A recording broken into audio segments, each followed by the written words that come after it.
Hey everyone. So early morning stream today. We're not being vampires today, but we are feeling good. Lots of energy. So we're gonna keep working on the robot.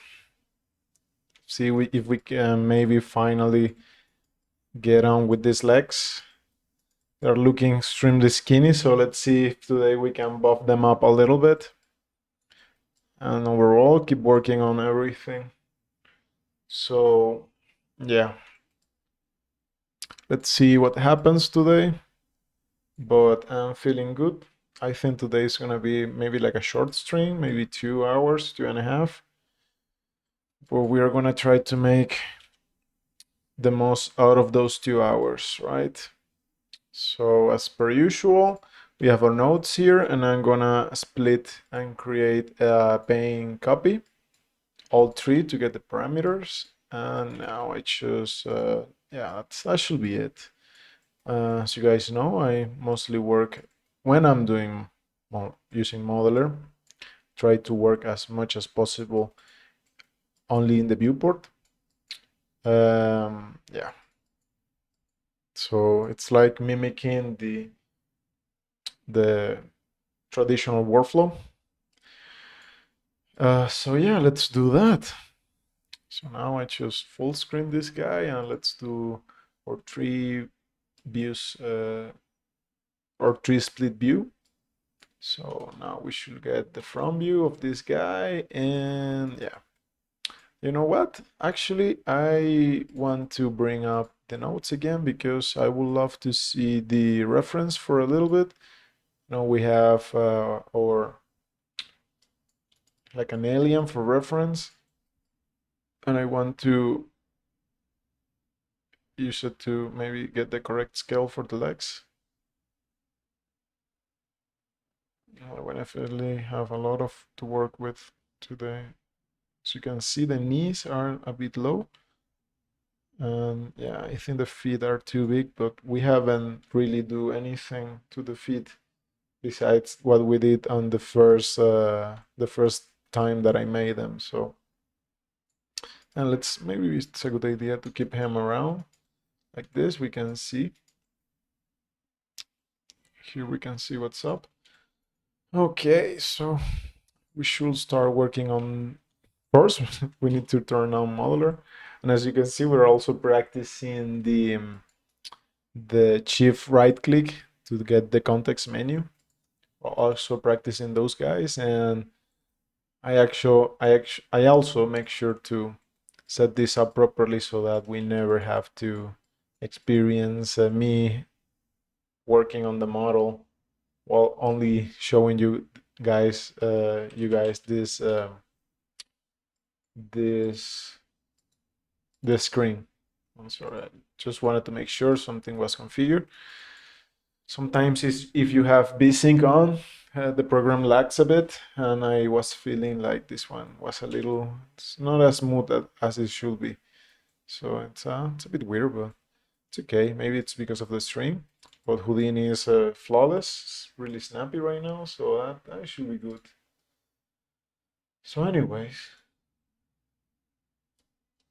let me take a look a second here to something on my other screen. Okay, now we should be. Now, why don't we take a look at some of the references just to, refresh our minds a little bit. As you know, I was trying really hard to, well, not really hard, but I was looking at this one, the past stream, just to get a little bit inspired. And I think we got the most out of that. So maybe let's try and take a look at other references to see. As you know, I don't usually do design. I know how to model, but more or less I always follow like a reference and I try to make it as close as possible. And right now I'm also trying to learn how to design stuff. So that's why we have been using a lot of various references. And overall I'm trying to get the hang of those things. This is definitely interesting, but I don't think we need to have these around these pistons in the legs, especially if you notice this leg has some sort of musculature, like those bio muscles, and it doesn't make much sense that you have both. Yeah, not saying this is a bad design at all. This is really awesome. I'm just thinking about it. But I really like the modularity of the design. I think it looks very nice. By the way, this model is from Cyberpunk, the Liberty Phantom Liberty. It's sad that you only see those robots at the beginning of the game. I think they're only shown in the beginning. Okay, so maybe let's take a look at this one.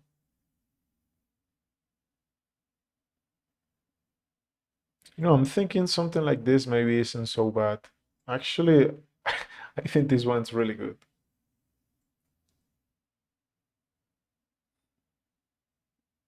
Yeah. The only sad thing is that you have seen me like redo the legs a lot of times. That's the only thing that's bothering me a little bit. So yeah.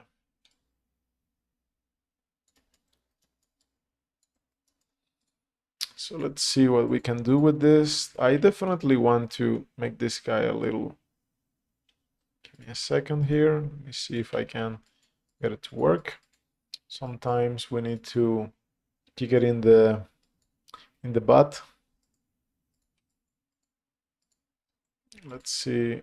Okay, I think I know what's happening. I'm not using visible only, so it's having a hard time getting to the model, maybe? Yeah, I believe this has happened before. Should figure out how to fix this thing. See if we can get started for love's sake. Sounds like the viewport is playing a trick on us. If I do that.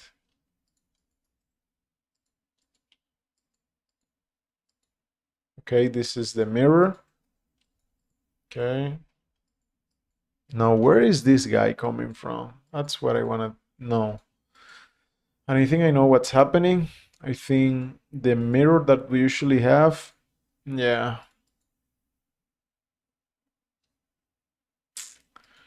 Okay. I think we need to get the hips outside of this, like so. Now it should be working. Okay.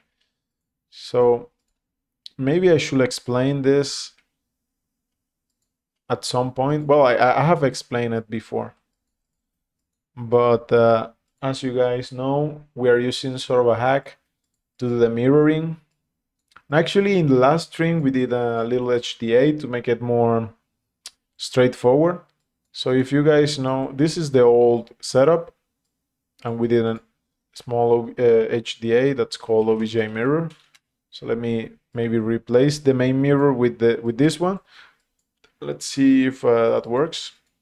So let me take this expression here and what? Let me see if I can copy that, place it here. Okay, we don't need this. Now it should be working. Yeah. The good thing about this is that we don't need to go inside to refresh the expression. That's the good thing. So maybe we do that for the armor later. We haven't touched the armor in a while. Okay, we have some extra pieces here. Actually, I should put these ones in the armor. Or not that one, that's the mirror. Here. Okay. Maybe have the same color. Something like that. Okay, let's turn them off for now. Maybe let's update this setup as well. So we just copy this guy. Maybe in the future I can figure out a way to only have one mirror and have some filtering options. But yeah, And actually, I'm actually hoping for Alexei to implement something like this within Modeler, so we don't have to do it ourselves. Also, nobody have asked for me to share this HDA, but if somebody asks, I don't mind sharing it. I will probably do it once I finish the model and I do a walkthrough of the whole modeling process. That's gonna be a nice video. I'm really hoping to get to that point because, yeah, I mean, I'm not getting bored, but I do want to finish this guy. It's so exciting, the things that are gonna come after it. So really, really looking forward to finishing this guy. That's my main motivation. So, anyways, yeah, I think, yeah, let's just try to. Are these different objects? No, these guys are the same objects. So maybe I'm thinking we could scale this guy down. And as you know, the pivot is in this position, so I can just put the pivot here. And maybe if I do this, we can move it back and snap it there. Actually, that's sort of a new trick. I didn't do that before. I forgot that you could move the pivot. That's a very good thing to be able to do. So I want to scale this guy. We place the pivot here, and now we move it. But while I'm moving it with the key shortcut key pressed, I pressed Alt, and now I can snap it there. That's nice. That's really nice. So now maybe we can keep doing this and copy this guy and move it on top. Actually, there is another trick that we learned. I don't know if you guys want me to share it, but we figure out a way to have both mirroring with our little hack setup and also have instancing. We did that with the drone, actually, with the barrels of the drone in the string, not last stream, but the one that was a bit old. So let me see if we can replicate this, because I would love to design only one of these guys and have it propagated to the rest of the model. So how should we do that? First, I don't know if you guys know, but if we have this in the parameters panel, we could also name our objects. And it's not that I'm unorganized, but there is no point on being organized from the beginning, since we're still redesigning stuff, reblocking stuff. We're gonna be merging and extracting and all of that stuff. So we're just gonna be losing our names and get stressed over it. So there's no point in my opinion. So we just stay with whatever name comes up. But sometimes we have it's important to have names, at least in this stage. So what we are gonna do is, let me first fix this guy because it's bothering me. Okay, let me do this, hide everything else, and we are gonna slide it back. Okay, so we're about to attempt to create instances for this guy. You know, it's actually pretty simple. I don't know why I'm teasing it so much. So we just do an OBJ, a geometry, and we could also do the duplicate stuff, the duplicate command. This one, the only problem is that we're gonna get the duplicate in the same node. And if we want to keep this, let's say, procedural, at least now, we need to have a separate name. So I was gonna show you how to name this, and you just come here and say, let's say, spine rotator or joint.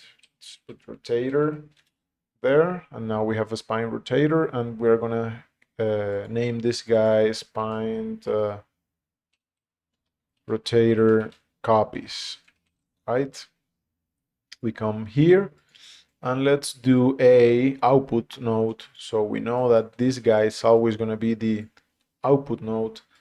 I copy this node, then I come here, and if you guys have OD tools, you could do this, but if you don't, you just do an obj merge, and we paste this guy here, and we would like it to be relative. Can we do that from here? Paste.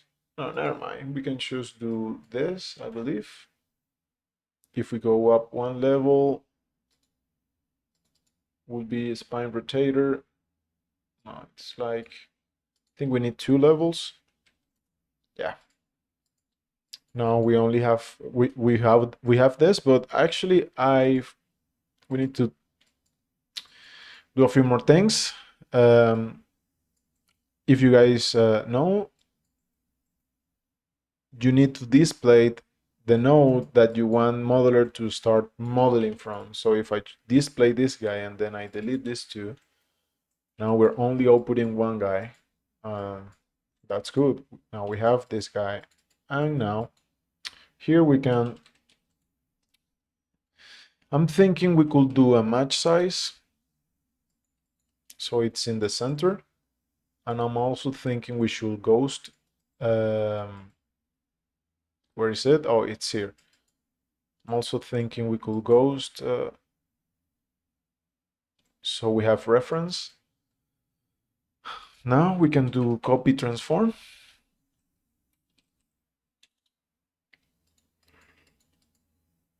And I think it's important to have it packed so we don't have the wireframes.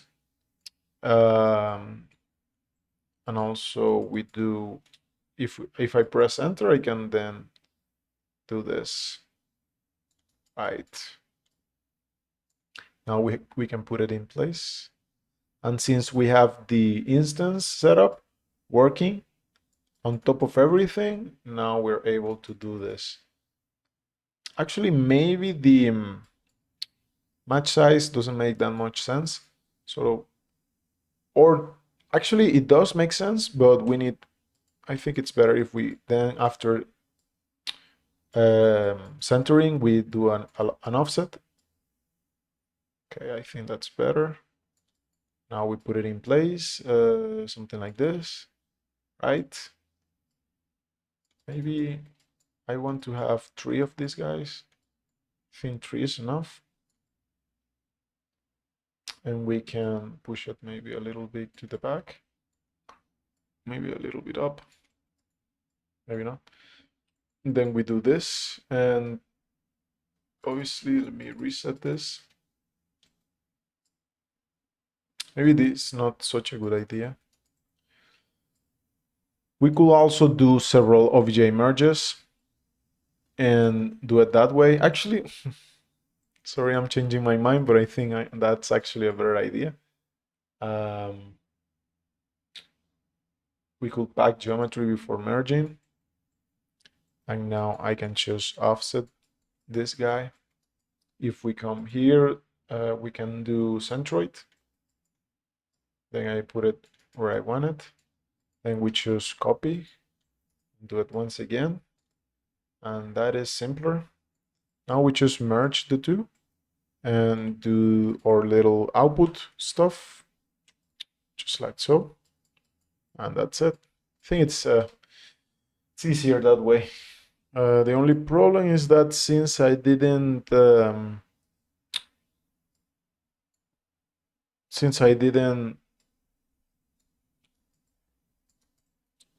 zero it out, we need to be really careful about how we position this guy. But since this is mainly for reference, I think that's good. And we can always come back to this guy. We can always do that. Okay. So yeah, now we only have to detail one guy. That's good.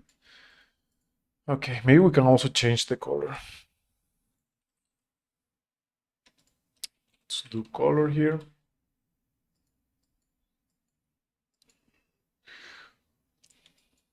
Is it gonna work? Maybe not because it's back. If I go to primitive, no, I don't think it's working. We will have to unpack it and then delete the attribute and then repack it. But at the same time, that's a bit weird. Should work, but maybe not. Anyways, let's forget about that for now and let's just come. Maybe we change the color. Let's come here and now we can do some more stuff. Maybe we select this loop. If I'm able to do it, can I select or are we having trouble again? Okay. Okay. I don't know what happened there, but yeah, sometimes, viewport states and selections, when you have too many objects, maybe I'm also making mistakes. Anything can happen. So what should we do here? First, let's hide the nodes, obviously.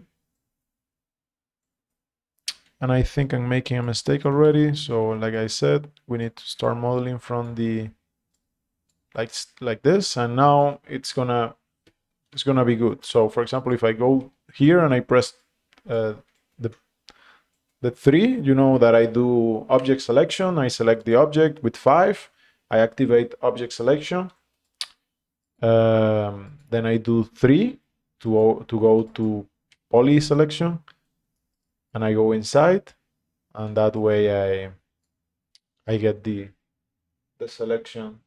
I go inside and I get into subs. Let me check out Molder a second.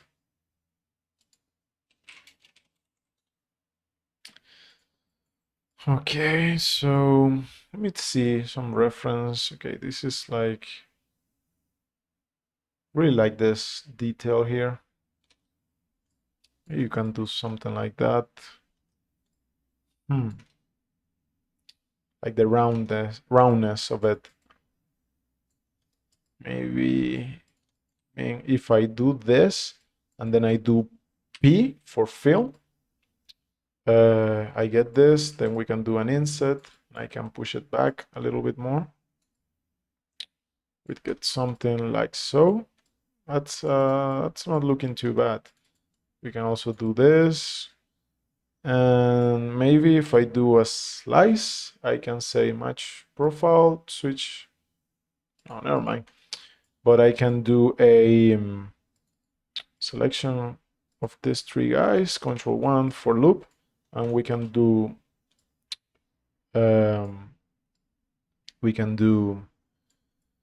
edge flow. So something like so. Yeah, I think this is good. Obviously, we will need a bit more, or maybe I can delete this guy, also this guy, and now I can do a bevel from scratch, and now I can do C, and I get this. Obviously, I don't want to, and you know that I don't want to get too far into subdivisions yet, so I'm trying to keep it chill. And I don't know why, but we lost our roundness there. Doesn't matter. It's back. Okay. So as you can see, the output stays there. It doesn't matter if we switch objects like so. We're still modeler is smart enough to remember the last selected piece. Yeah.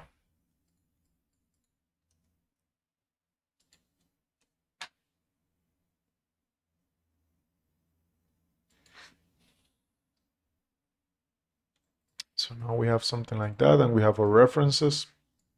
I mean, our instances.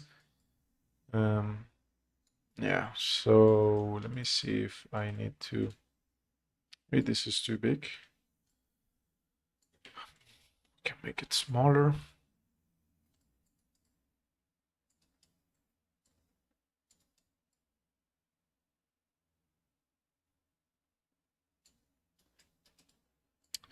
Obviously, we need to start working on this guy. Let me hide the nodes for now. I think they're in the way. And I was looking at some of the copy and paste this dude. Let's sorry. Let me go back. Let me select it and tweak it down. Then we move it like so. And we have to make like a special piece just for the hip. Maybe I can just do, I think first, I think they're too thick. So can scale this down. So maybe something like that. Let me maybe orient the scaling a bit better. Now we move these guys. Can move this. I can move this guy. Okay, sometimes the tweak gets confused. I'm still don't know why. But maybe if I say local frame, no, never mind. That's a mysterious thing that's happening. Still haven't figured out why. But if we can get a fix for that later, as you can see now it's working. Seems like sometimes in between operations it gets confused, like you can see here. And it doesn't matter if we reset transforms, it's the same. Because, you know, if we freeze transformations, what we get is, wait a second. If we freeze transformations, what we get is, that is for OBJ. And right now we're working in subs. So maybe I delete these guys. No, there is a trick. Sometimes I get it, sometimes I don't. But if we do this, sorry, what? If I, actually, let me see one thing. There is something that I wanted to try. If I extrude this point, okay. Then if I extrude this, can I do that? No. But I could then come here and extend it. Okay, that's useful, you know. Okay, so let's keep that in mind. I saw that in the Discord forum for Modeler yesterday. You could actually extrude points. That's really useful. So now let me choose. As you can see, I mean it's really hard to do. This is what I want to do. Let me choose duplicate this guy and move it to the side. Let me see if I can hide this. Can I delete it? Okay. I didn't know you could do that. So what I want to do essentially is just create like an inside. I want to invert this, or should I say I want to subtract this guy from the whole mesh. So how do you do that? Maybe if I pick it inside, something like that, but it's not really. Maybe if I move it and then I align the pivot to, sorry, align the pivot to and do something like this, then I do the same thing.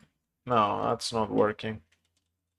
Okay, so what if because if I do this, okay, it works. And maybe if I do a bridge connected, not quite, as you can see. Now maybe I come here and I just snap it.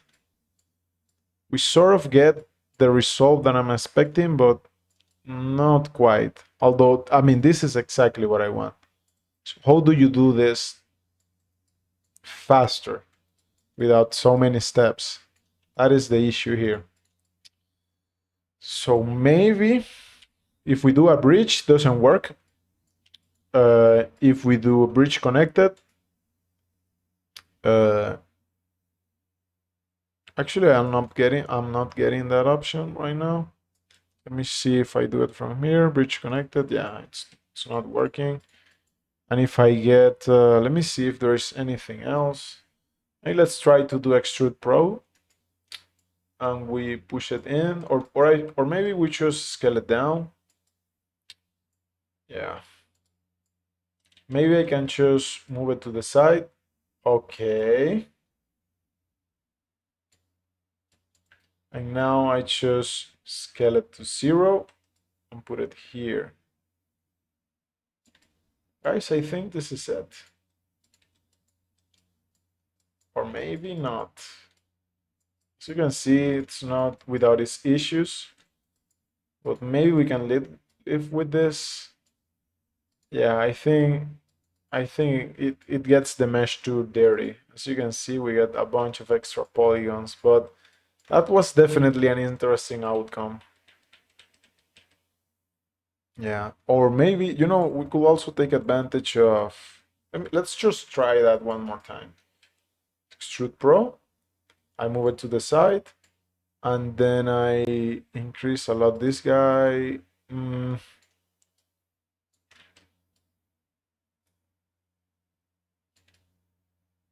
yeah, maybe if I select this.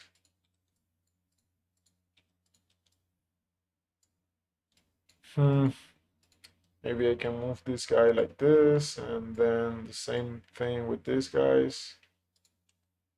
Yeah, there's a lot of steps,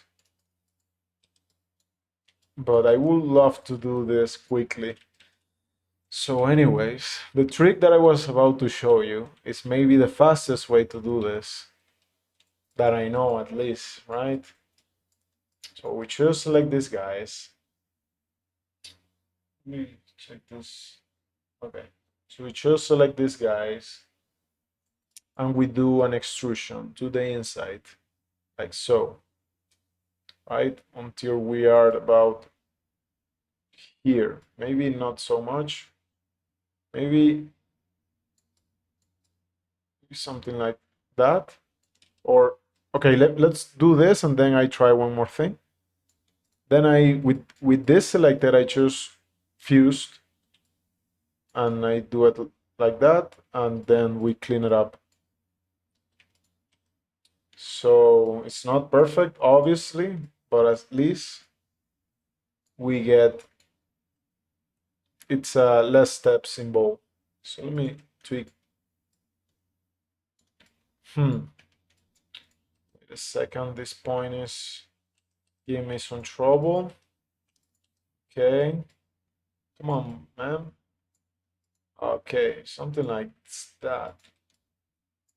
Yeah. So much for the fastest way. So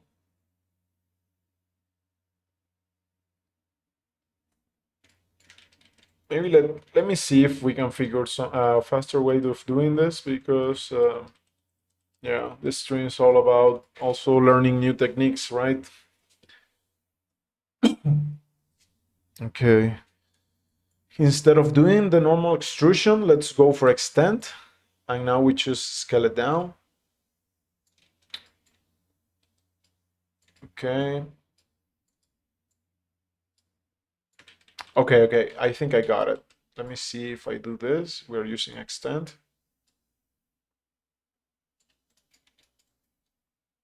So I can just do this, and I can move it here. I can delete everything. Okay, this is way better than the...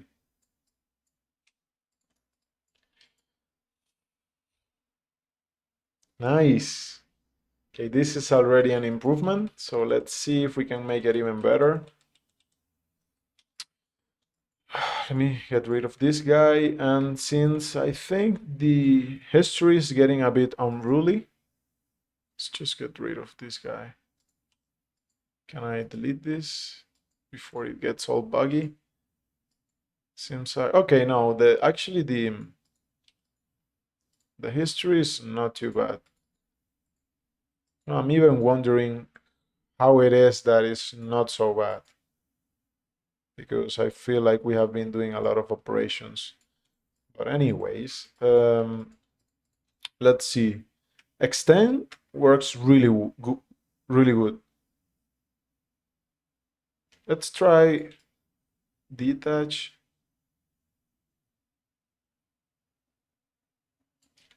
Okay, I detach the piece. What's next? I do depth. Okay. I delete this guy, and we're left with this. It's not so good. Actually, I mean, this is not a bad method of doing it. It's just not as fast as the extend method that we just saw. So yeah. Oh. Let me see what happens if I come here and I do bridge connected. Okay, never mind.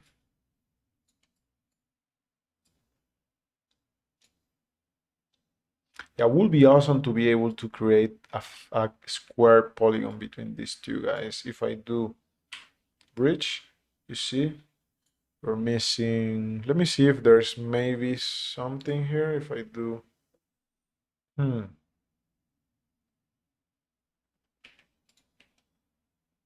we can pick it.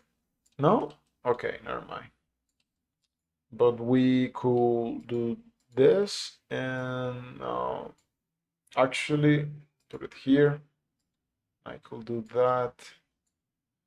Now I can select the whole thing and maybe do bridge connected. No, I need to select only these two guys and do bridge connected. Yeah.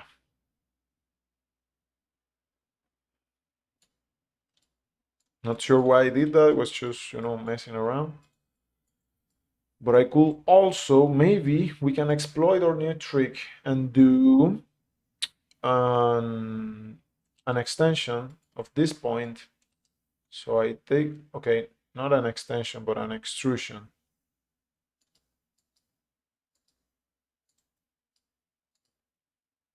I mean, we're missing the handle. Okay. I think I got it.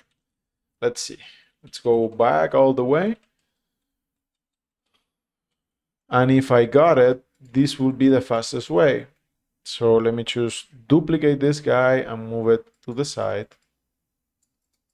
And if I select these three guys and I do an extension, we could just first scale it to 0, like so. And this is already pretty good. This is already pretty good because it's good for creating other details like stuff like this.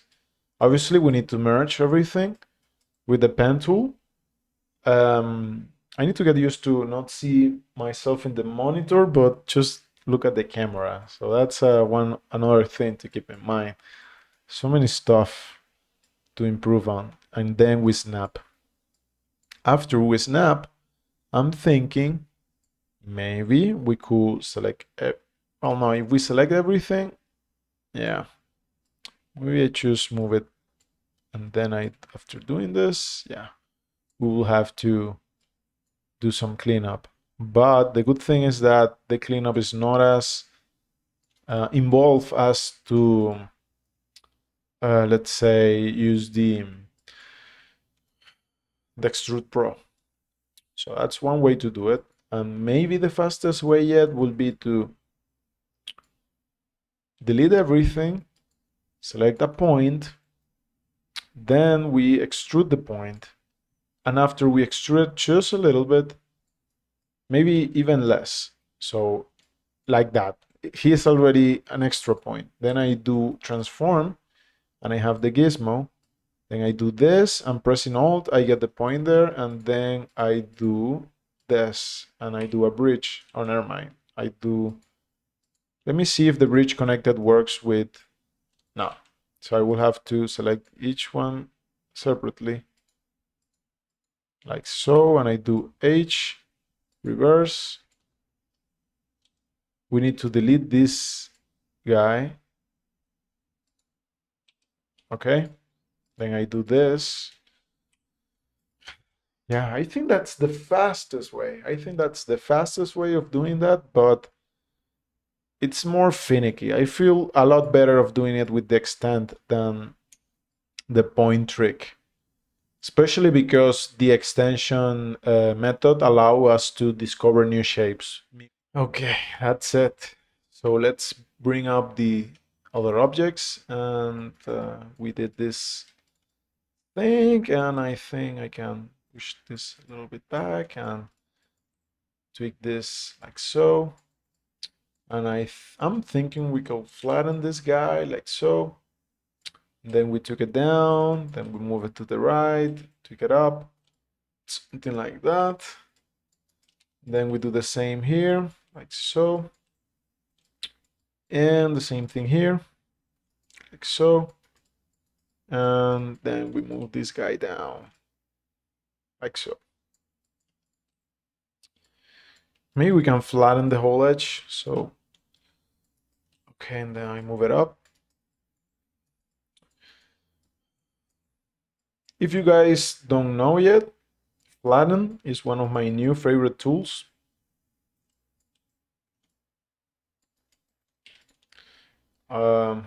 Yeah. So, thinking maybe we can bevel this guy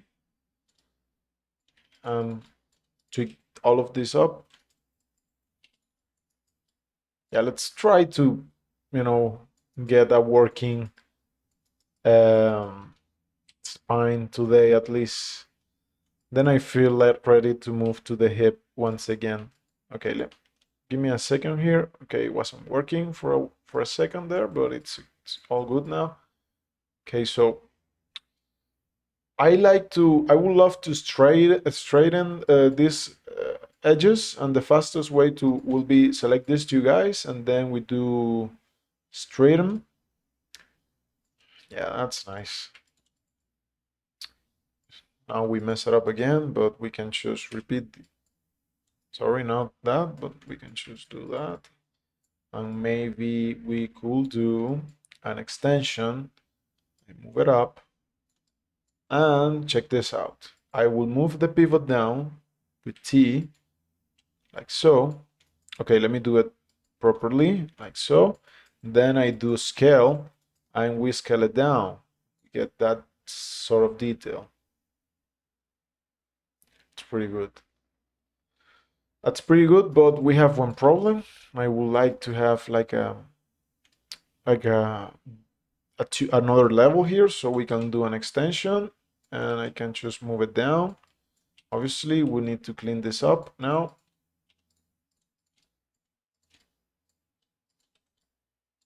Twice. Okay, maybe. Oh, come on. Okay, let me select this guy and select this guy. Okay, maybe wait a second. Let me do that from the beginning because I think it's gonna be less of a hassle. So I just do that, and then I select these two guys. Then we do an extension. Forget about that error message. Then I move the pivot to this face, and then we scale it down. Nice. Okay, something like that. Actually, we could even, yeah. Let's try another thing. Let me select all of this, and let's flatten this selection to the side, like so. Now, let me see if this works. I'm gonna select this edge and do set origin. Now, I'm going to select all of this, and I will execute the mirror H. Okay, no, that doesn't work. But I'm gonna show you one that is going to work, which is we already set the origin. Just to explain what happened.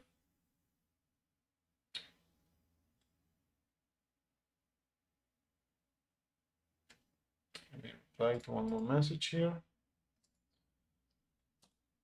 Now my friends are awake. Seems I'm not doing a vampire string anymore. They're telling me stuff. So anyways, since we already set up the origin, these two tools don't work with an origin. They work with a gizmo. And that's pretty good. That's pretty good, but it's not useful for our case. Especially because at least this tool don't work yet with the pivot tool. Or do they? The last string I tried to use the quit pivot tool, which is a tool from Modeler, but let's experiment a little bit more and try to do. Let's try to do it again. This time using one of, let me orient this better. This time using one of Houdini's native tools, which is, let me see if it works and then I will explain. Let me do this maybe. Okay, seems like we're getting somewhere here. But I think it's gonna be too troublesome. Yeah, I definitely need to practice this before even attempting to explain it. So let me just forget about that and do Control C there. We still have our origin set up. So I will just select everything and do C. Let's try one of C minus first. And I'm gonna do symmetrize. Okay, not that one. So I'm gonna do C and then symmetrize. Yeah, that's better. The only problem will be that it's not respecting our selection. So as you know me, I'm not afraid of just do all E and extract this piece. Then I press 5 for object selection. I click the model, 3 to enter the sub node. And let's redo that command. And that's better. Then I select this guy, and I do all C for combine, or just come here and do combine. And that's it. Now I can come back here. Okay, now we need to turn off the symmetry mode and just bridge these two guys. All of that only to see how this looks. Let me, okay. I think we need to help it a little bit. So let me see if I can just, okay, I see what's happening. So I need to delete this polygon, and in doing so, I delete this one as well. And now this should work. I select this guy and this guy, press H. Of course, that didn't work. Why it didn't work? Is that it? Are we getting more points than we should? I think we have. Do we have more points? There is the shift command. Okay, no, it was just my fault. Okay, I was getting confused there. As you know, that's not Modeller's fault. That's more or less something from Houdini. Not that it matters. We already fixed it, so that's okay. So we got this guy. Okay.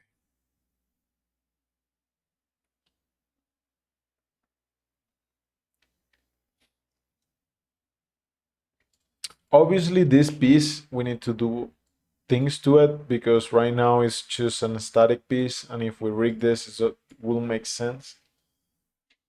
But I just wanted to look. I just wanted to take a look how it would look with a bridge. But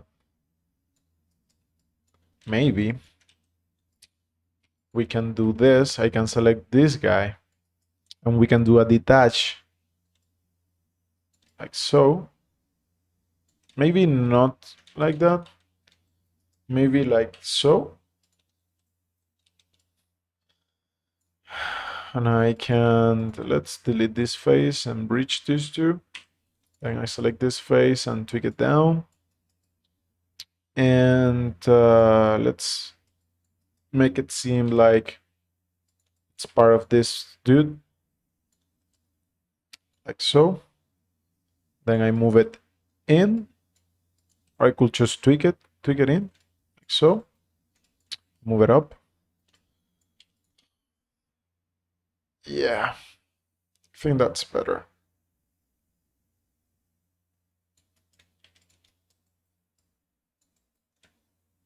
Let me combine these two guys and move it to the side. Select everything and move it to the side. So let's just focus on these two. I'm hoping that I can later just put everything in its rightful place. So right now we're just winging it. I'm hoping for the best. So let me see if we can tweak this a little bit more. I select all of these guys, and I want to do a scale from the center. So I use the pivot tool, and I do this, and now I can do that. Like so. Same thing here, but we can choose, or maybe I choose tweak it to the side. I think we're getting that bug again. It's getting a bit tiresome. Okay. Something like that. And we can push this guy in, but we're getting the bug. I think it's this piece. It's messing with us. Let me see if, okay, it's working again. Do that, or maybe I do this. We slide this, guys, so, and I tweak it down, so. It's not paying attention to what's happening there. But this piece should be the same color as this one. So maybe, how should I do that? We can clear color, pick color.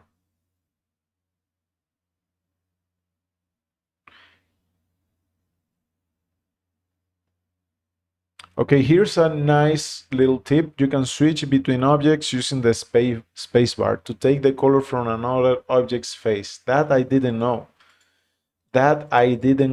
And that is so useful. So the shortcut that I set up is Alt Shift C. So let's do that. Alt Shift C. I press spacebar and I select.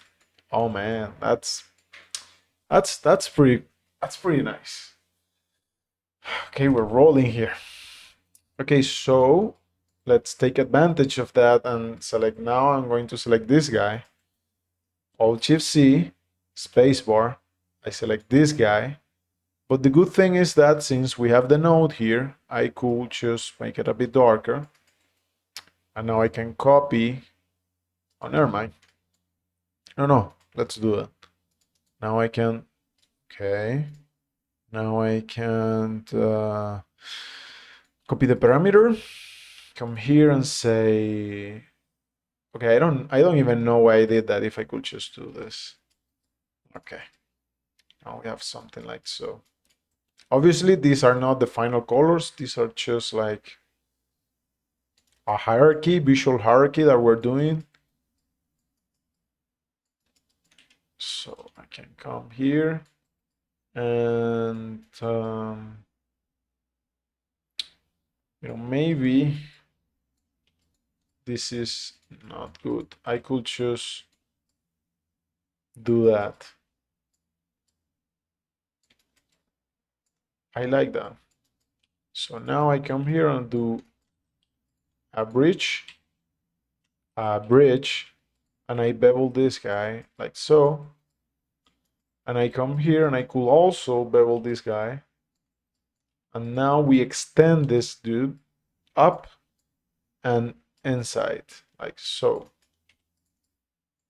Additionally, I can do this and flatten this guy and then tweak it in.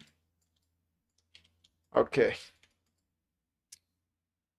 That's good.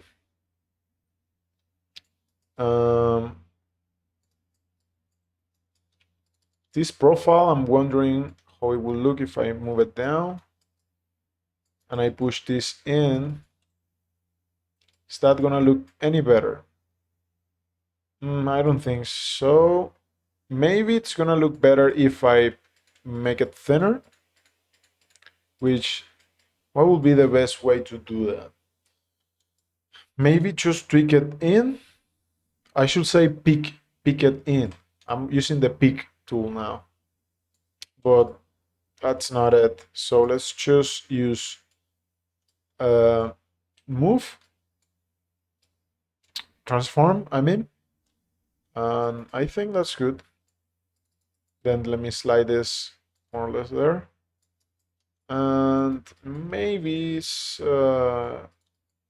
let me give it one more edge and push this out like so. Yeah, so it's thicker on the outside and thinner on the inside. Let me make it so we can snap this point here.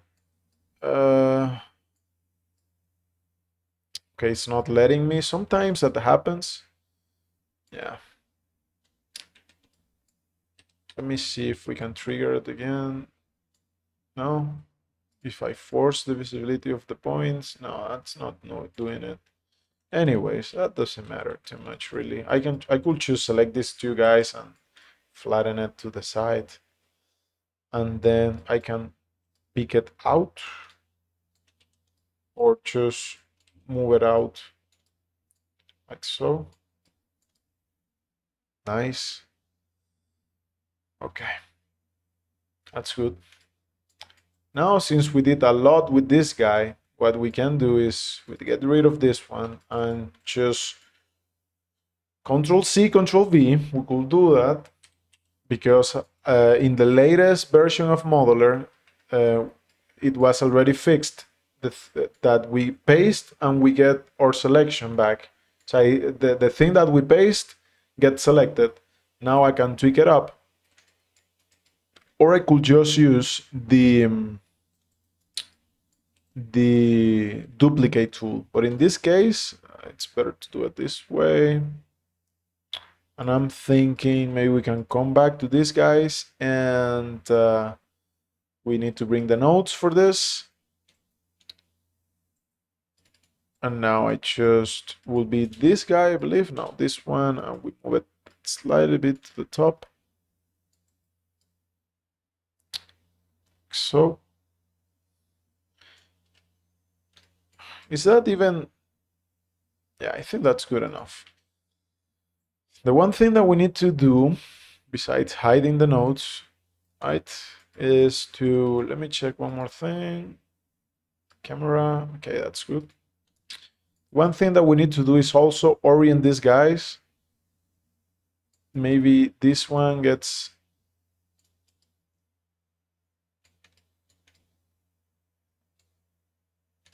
I'm thinking, yeah, we need to push this one in a little bit. Let me move this to the side just a second. Bring up the nodes again. Do this, and let me bring up the parameters this way so you guys can see it.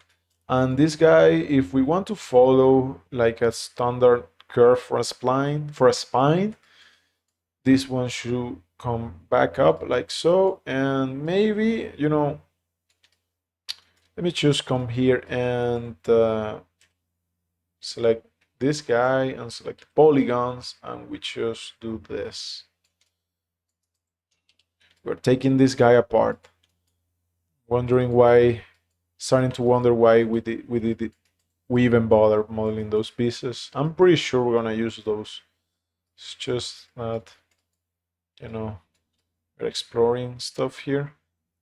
So now I can just maybe push it a little bit there. And this guy should be sort of like here, maybe. I think that's too extreme.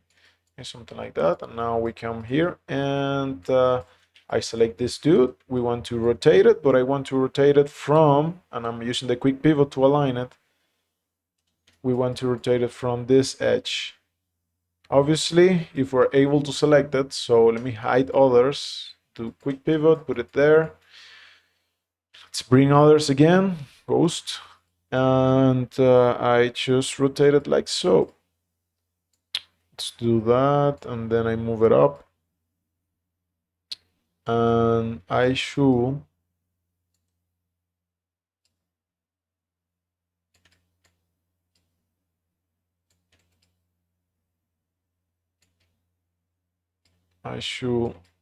get this right. Okay.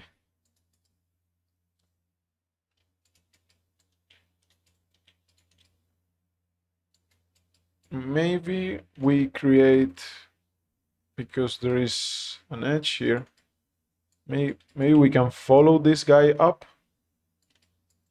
and do that. Now we can do the trick that we just learned here. And if you guys remember, the fastest way would be to use the extend. We move it to the side, and I can just delete all of that, delete all of this. Now come here, delete all of these things as well. Or maybe we just do pen tool. Yeah, let me just, I think I went ahead of myself. Let me do this, put it here. Okay, that's the right way to do it. Then I do that, delete this, and we need to, okay, I didn't take into account this, but let's just merge these two guys. Now I believe I can do this. No? But I think we could do, okay, I think I know why. We're getting extra polys. Okay, did we make a mistake? If I do bridge connected, okay. Seems like we still have a lot to learn, but let's try it one more time. Because maybe we didn't do it cleanly enough. So let's put the pivot here. Now I move this to here. I can do, okay. Let's try it with putting the pivot here. Or maybe here. Oops, maybe here. Let's see what would be the best way. Okay, I think that's the axis that we want. So I'm just gonna leave it there and zero it out. Maybe not zero it out, but we keep it like so. Now we delete everything, and I can just come here and do that.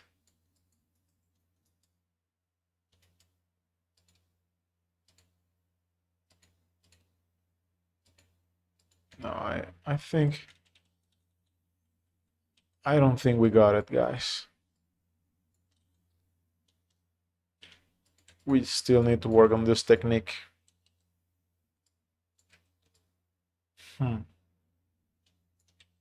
Yeah, definitely. I try one more thing. I just come here and do, let me delete this too. One more time here. Let's make it smaller. Inside.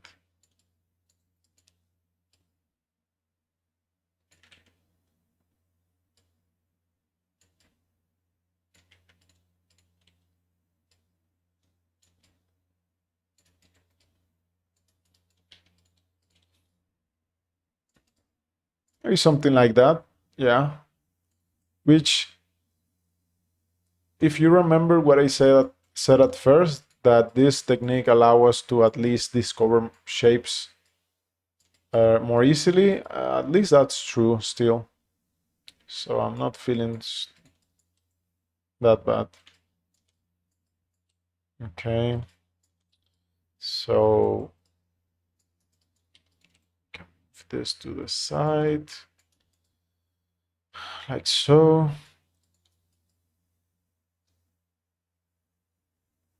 Yeah. Let me get rid of this one as well. And let's just let me delete this before it gets all bugged out.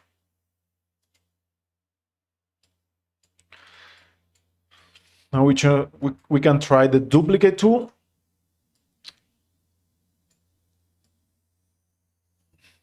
We can do it like this.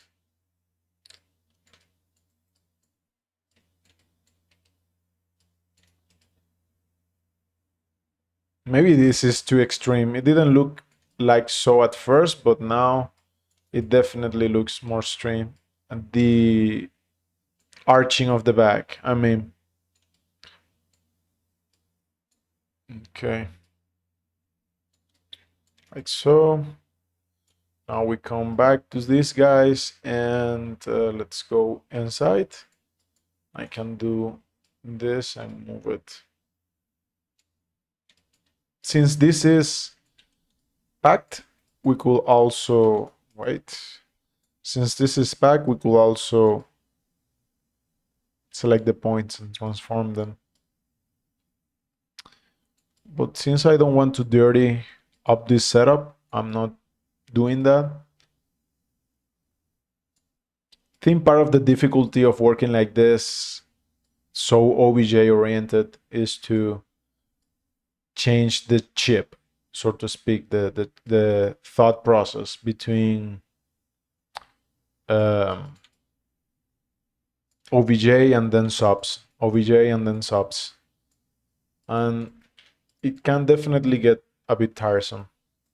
Well, not tiresome, but difficult to grasp at the beginning. And I went through that, and I think I was able to overcome it.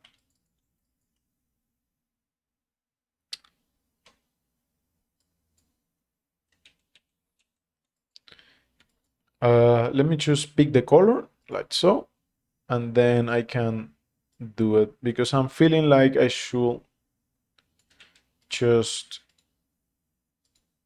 okay, excuse me, like try a gray color like so. And let me come back here, and now I do Alt Shift C. I select these guys, and I'm tired of seeing green, so let's press spacebar and I select these guys. But let's try lighter or darker. What do you guys say? I think darker. I think darker is good. Let me take a look at OBS here for a second. I think we're good. Streaming is good. Let me bring up this panel, or bring in, I should say, and delete these guys. Okay. Now we got something like that. And I think we need to do one more duplicate. Control D. Then we move it up. And this piece, sorry, let's move it from here. So I do T. We select this guy. And why did that happen? I think it's because of the duplicate tool. So instead of using the duplicate tool, let's do the more traditional copy and paste. Then I tweak it up. Then I do transform. Then I do quick pivot. And I move this guy down and to the side. Then we start rotating it like so to align with the head. Then a little bit like this.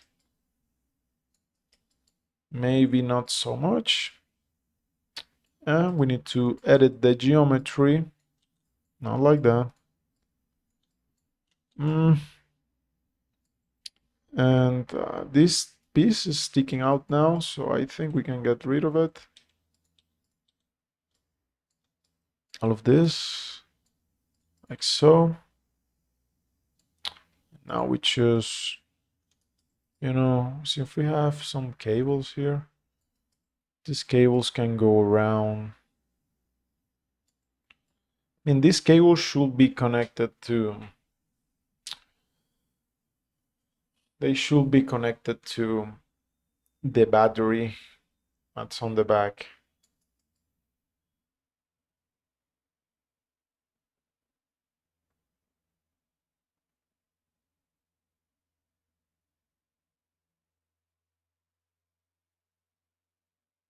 I think the battery should be here. I like him having a thick back.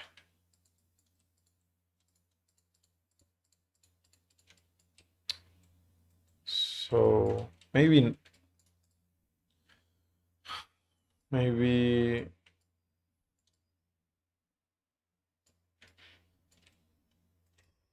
something like that. Now we can bring this back. I can select all of this like so, and I can tweak it in. If I do tweak, or I'm sorry, I should say peak. I can pick it in this tool. Pick should be here. I can pick it inside. Unfortunately, we need to do it on both sides. So, sorry, like so. Okay, if I can select it, of course. Now one more time, and yeah, let's do it. Something like so.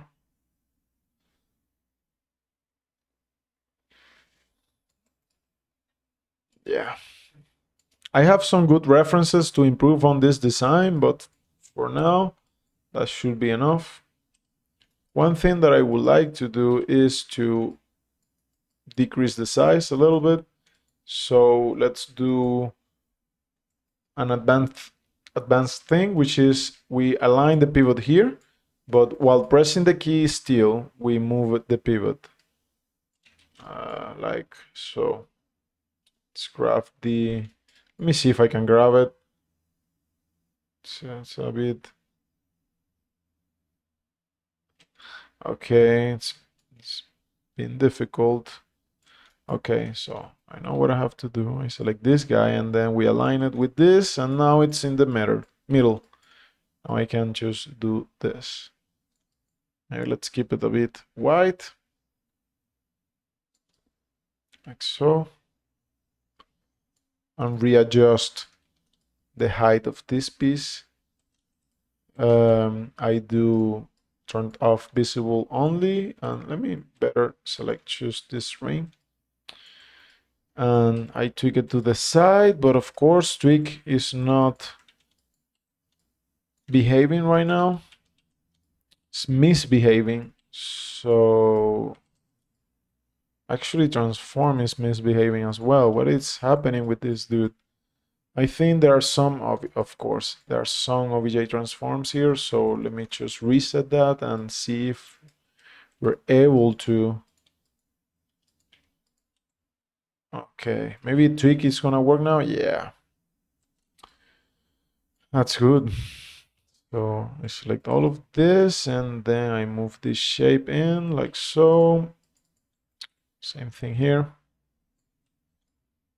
Maybe I can just delete this loop and slide this back in. Yeah, for now this is good enough.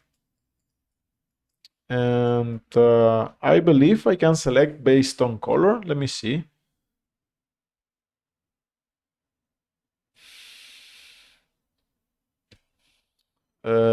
Pick rendering, pick copy, clear matte, edit matte, material, assign a new material.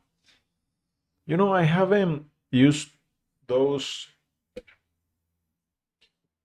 commands too much, if at all, but I already saw what I'm looking for, which is this guy. So let's pick by color. I think if I select this two and do that, oh man, color is just so handy. Let's do that and maybe, yeah, I think I like these colors better. Okay. Now I can't. No, I'm feeling like I want to add some more detail here. Just a little bit. These are separate meshes, right? Yeah. So maybe I want to come here, do that, and then I just push this inside, select this loop and delete it. And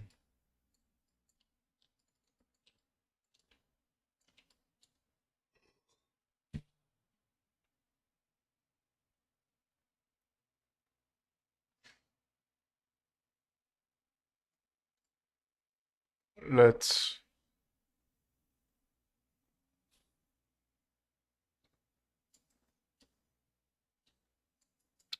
okay, skip it like that for now. Just wanted to add like a little bit more detail.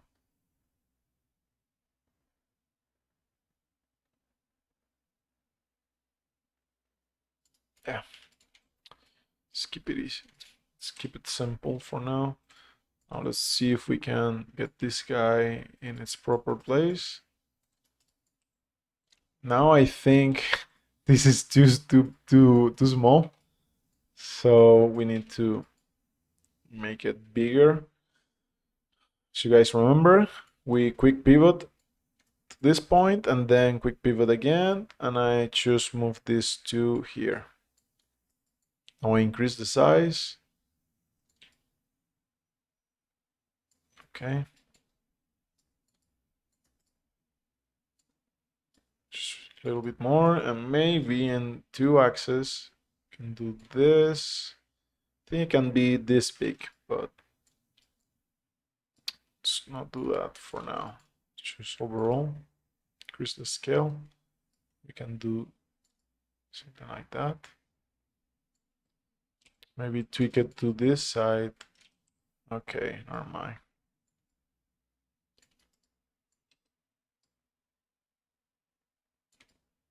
Like so.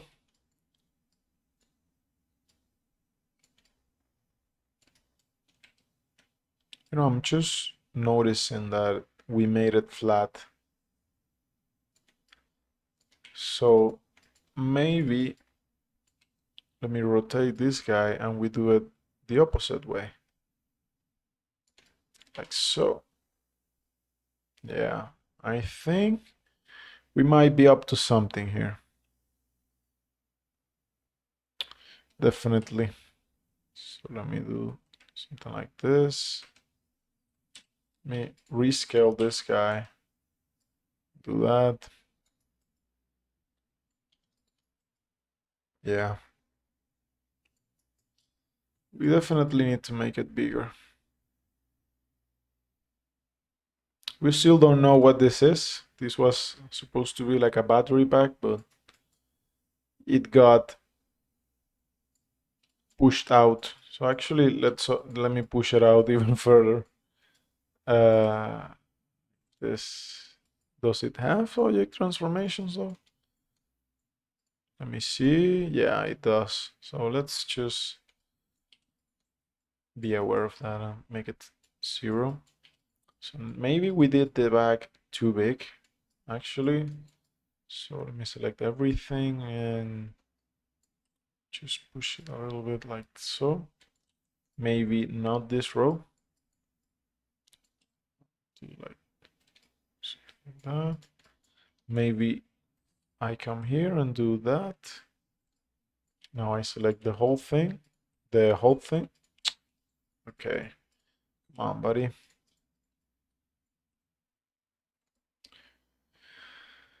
Like so, and these two guys, we can push them or tweak them out, like so. Then okay, let's keep that like that. And I'm thinking maybe I move this down, then I move this here, and I bridge these two. Let's ignore that triangle for now, because I think, okay, never mind. Let's do this and then do that. I move this like, yeah. Then this down, whole thing. Okay, we're having trouble doing that using that tool. I don't know why, but that is not Modeller's fault. That's a Houdini thing. Yeah, so I move this up, move this one up as well using the tweak tool.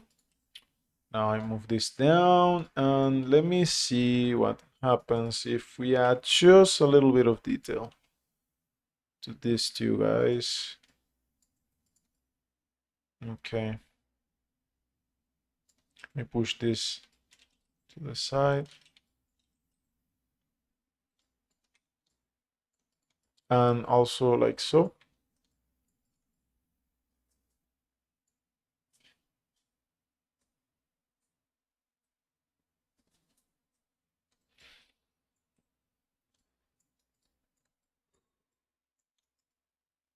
Let's push this guy and snap it here.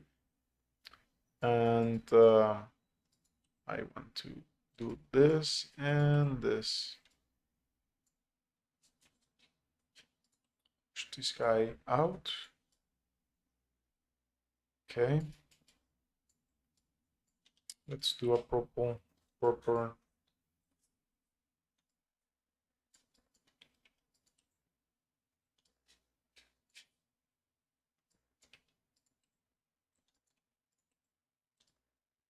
something like that.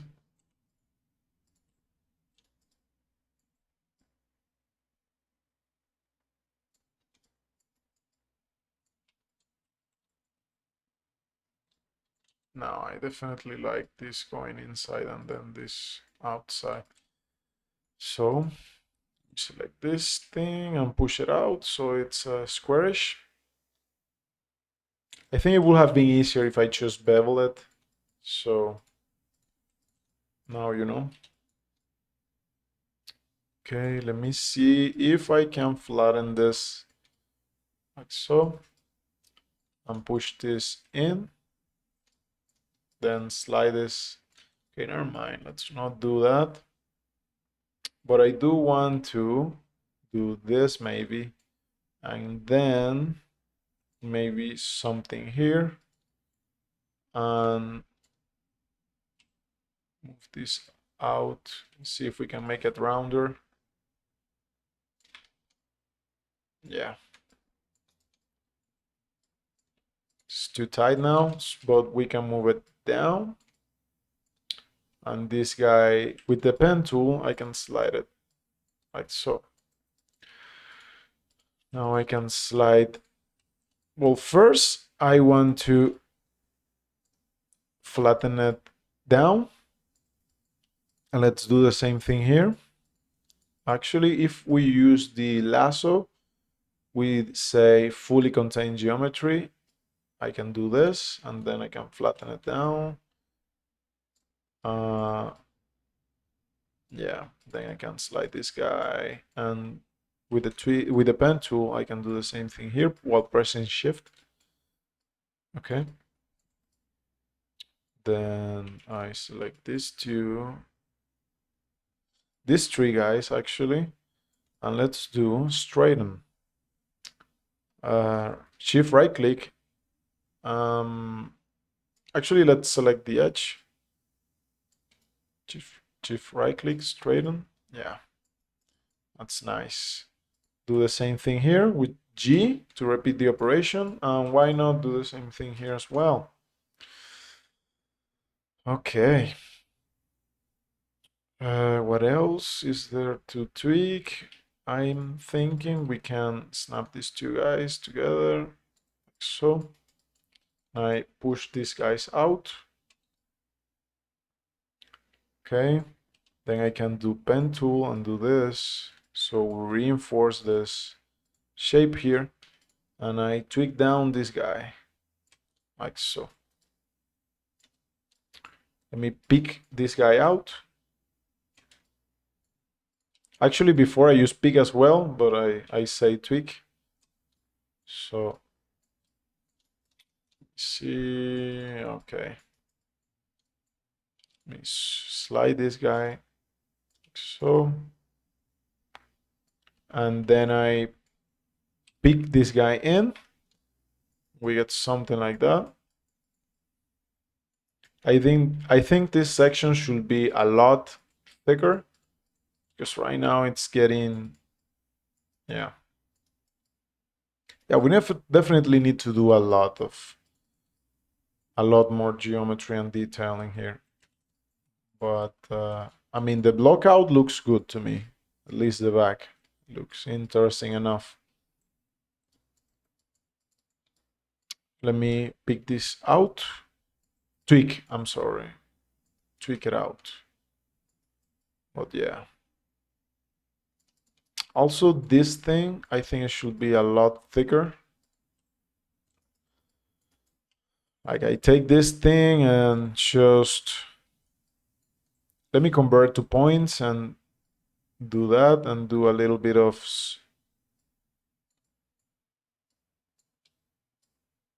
like so. Let's not mind the outer edge because now I can just select this guy and then do a flatten left and we can just tweak it in like that. Yeah, I think that's makes more sense except for this side that should come in. And now it looks like he's he's got bad problems, but we're gonna fix that. Yeah, that's better.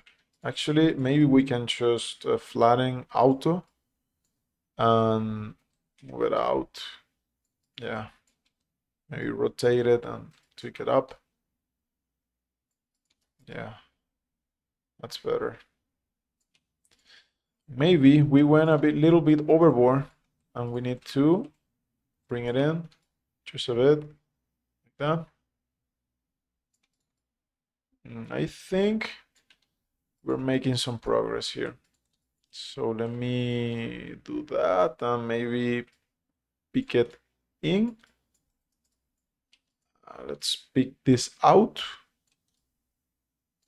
Okay, maybe, okay,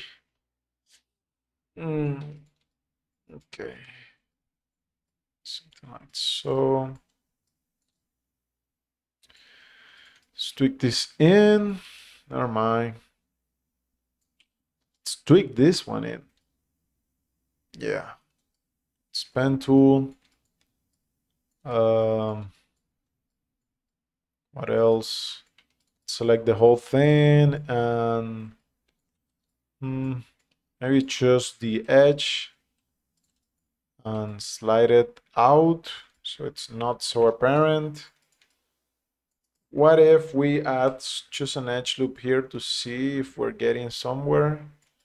And also one here as well. Okay. I think for now that should be it. Not too sure about this section right here, but okay, maybe I can just come here and do some brushing if I'm not too convinced. Like so.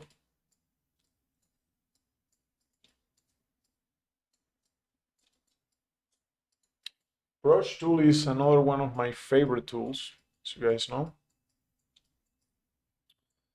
Yeah, quite like this one. So let me just do it like this and yeah,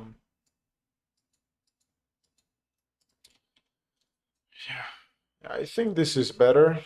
One more thing will be to flatten these guys on auto. That's a lot better. And actually, I would love for the topology to follow this guy, like so. So maybe let's just change the flow a little bit. So we do it like this.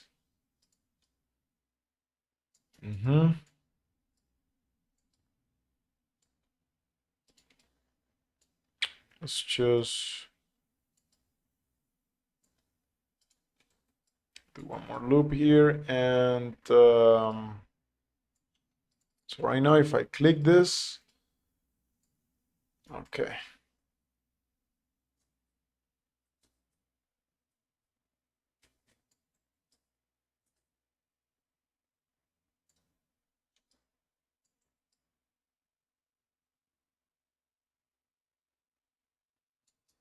Let me delete this for now. Now I can select this guy. Okay, let me slide this up. So. And just do this for now. Although I think I can tweak this up. Then out, then down, then out like this, maybe.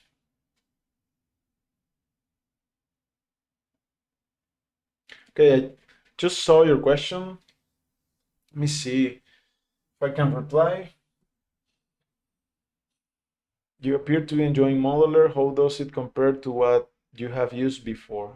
And does it improve your workflow? What is your favorite aspect of Modeler? Okay, how does it compare to what you used before? I used to use Modo, and in my mind, Modo is the most elegant tool to model in. Definitely. Not sure if, I mean, Modeler definitely has some features that are better. For example, the pen tool in Modeler is so good. Is so good. So it doesn't compare to anything that Modo has. But what I like about Modo is the freedom that you have controlling the gizmos. That's something that is still not possible in Houdini. As you know, Modeler, what it does is like an overall interface on top of Houdini that it speeds things up, optimizes the workflow, and yeah. So it takes a lot of Houdini's functionality. So another way of saying this is that if Houdini's modeling tools improve, Modeler will improve faster as well. Not saying that Alexa is not doing its own things. I'm just saying that it takes advantage of what is already there. So yeah, like the gizmos in Houdini are just not as powerful in Modo, but I mean there's different things to model as well. Another thing that Modo has that is better is the brush tools. For example, here we have the standard brush tool, but one thing that I missed sometimes is the flatten brush, which is something that I actually want to ask Alexei about. The flatten brush is really useful in Modo. But here we have the flatten tool. And the flatten tool that I have been using, it's really nice. Really nice. I like it a lot. Let me see. What is your favorite aspect of Modeler? As you can see, is that I can model in full view. And I try to, I mean, I force myself to discover this way of working. And it's really, it brings a lot of freedom. And as you have seen me doing, I have been discovering new ways of applying the tools and just getting better at just using Modeler. And Alexei have put a lot of thought into these tools.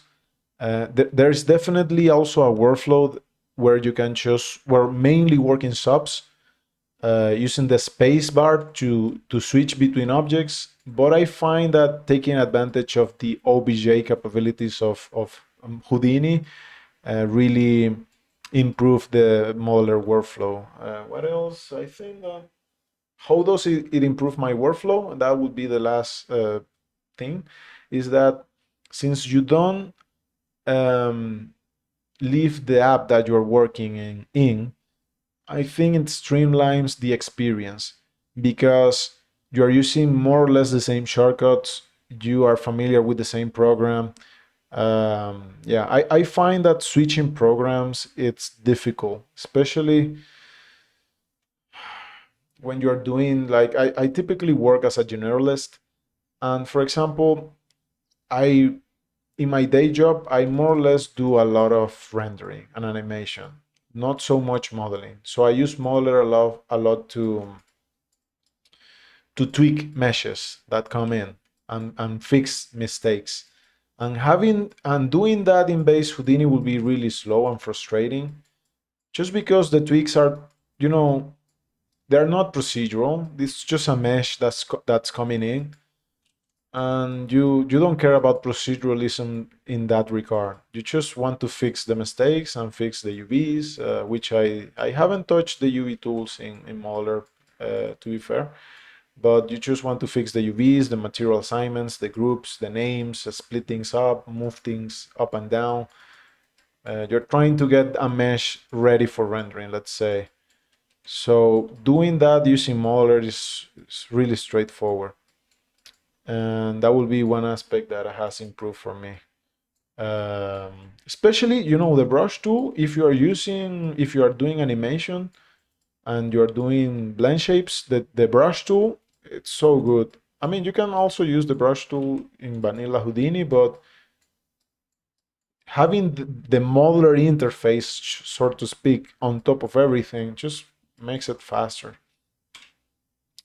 Yeah, I think that's gonna be my answer. It's just to summarize, it makes the experience more streamlined, and you see me do a lot of direct modeling here, but when I'm working, actually, if I, let's say I have a model, let me freeze the hierarchy here. Let's say I have a model. What I typically do is that I isolate. Let me actually do that. Let me hide everything else and delete this. What I do is that, let's say I have this model. This is something that I need to fix. So what I do is, and this is my subnode, and I'm using Houdini. Let's say I'm working procedurally. So what I do is I just do a subnet, and then I do all my modeler here. And everything that I do here is my direct modeling, my this is the mesh that's coming in. And then after that, I start doing my procedural stuff, my scalars, my copy to points, the simulation, the solvers, whatever. Because normally when I'm not doing just straight up modeling, I do use nodes a lot. It's just that, I mean, it's a nice change of pace. I really enjoy it, like you said, that I can do this sort of stuff in Houdini, which is, you know, not your typically workflow. So yeah, I think that's a good answer.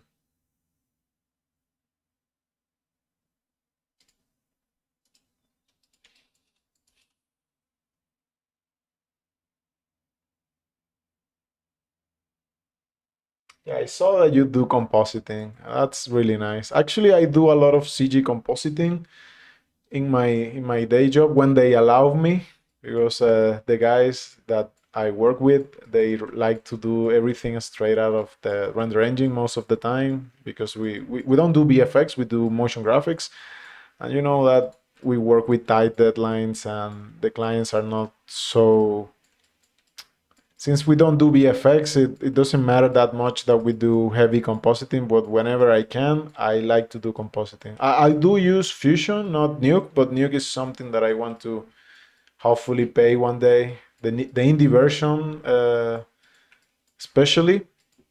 And not because I dislike Fusion, I actually love Fusion, but you know, it has fallen a bit behind technology. The USD support in Nuke, I, as you saw, I love Solaris, and so using a compositor that takes advantage of USD is something that I really wish for. So that's why I like Nuke, and also the Unreal Engine plugin, and also, you know, the bouquet that now it's inside by default. Oh man, I would love to have that. So even though I love Fusion, but I mean, you cannot. There is nothing so nice as PG bouquet for Fusion. There is just not. Yeah, yeah, man. USD is awesome. Yeah. Also, Fusion is bringing in some USD functionality, but you know, and they're not receiving the same funding, so it's not going to improve as fast. And New Gindi, I mean, it's not too bad. If you're doing just simple compositing, it's good enough. And also, yeah,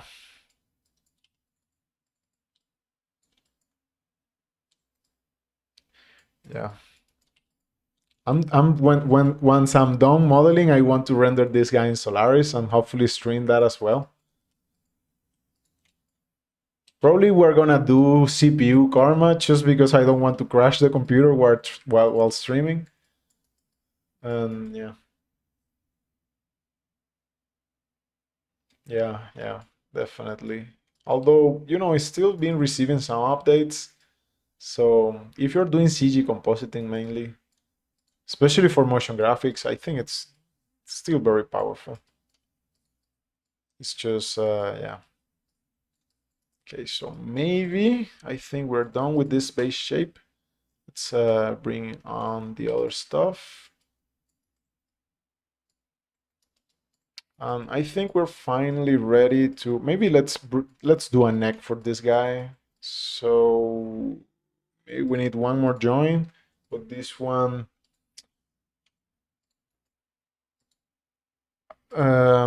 maybe needs to be smaller, or maybe not.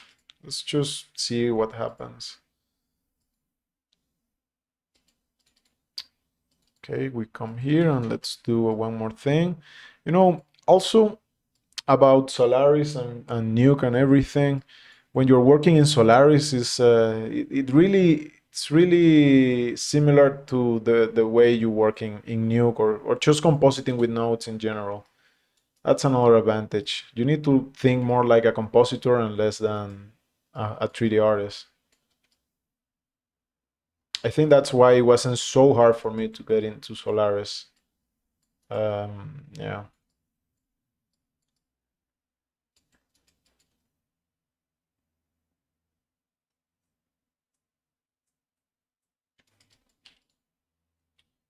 CG Fusion makes sense. I'm more the old school in camera compositor, though I do come CG when I need to. Oh yeah. I mean, you mean like VFX in general? Yeah, yeah, camera tracking and synthesize, or maybe Mocha and cleaning plates and set extensions and all of that, I suppose.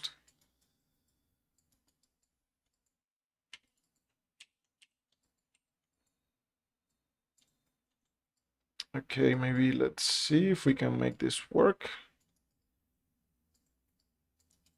Okay, I think I need to isolate this guy for a second, and let's just do this. And I don't want to make it smaller, so what I'm gonna do is just maybe this, and just make it smaller from here.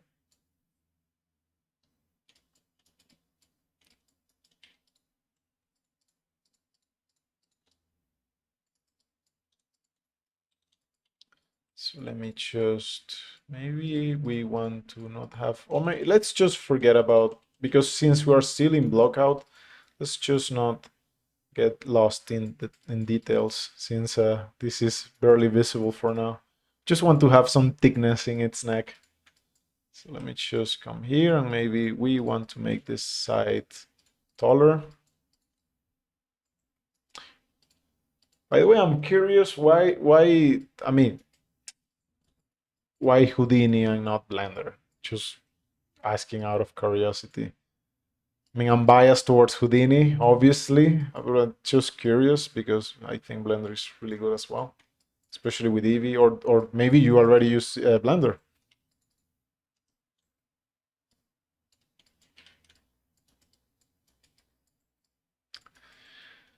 Okay, let's see. Maybe I can come here and just push this up. If we do tweak tool, I do this, and okay, I did a mistake here. I launch, okay, move tool, quick pivot.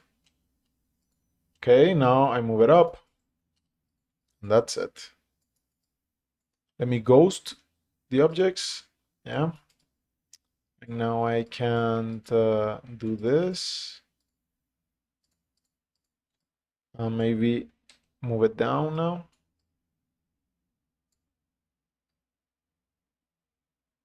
Yeah, I use skin tools, face tracker, builder, mocha, silhouette, nuke, all the good stuff, but I stopped using PF track over 10 years ago. Do it to nuke camera tracker. Notes, Blender didn't interest me. Yeah, man, notes are the shit, man. Yeah, that's basically why I switched to Houdini in the first place. Notes and having the ability to use the, believe it or not, the catch note, the fall catch. I come from cinema, and catching stuff in cinema was just so difficult. I mean, you have several tags because cinema uses tags for catching, but yeah. And at the beginning, you might see cinema and it's really simple to use and it's really straightforward. But the more complicated the project gets, the more difficult it is to use the software. To the point where Houdini becomes really easy and straightforward. So the only problem is that Houdini is like, for example, harder from the beginning, but it's like a tractor. It's like it doesn't stop; it keeps going, and yeah, you. I mean, obviously, projects in Houdini can get really heavy, but you have so many tools to manage that complexity. That's what I love about it. Especially, with Solaris, managing heavy renders, it's really straightforward and easy. Also, making variations. Nuke is my third node compositing app. First, Cineon. Cineon is a compositing app. I know about Shake. I know Shake is really old, but Cineon isn't that a format? I mean, Cineon lock and all of that. Then Shake, then Nuke. Okay, Shake. Okay, yeah. Then Nuke. Okay, I used to use After Effects a lot, like a lot. That was the first app that I started up with. Then I switched to Fusion.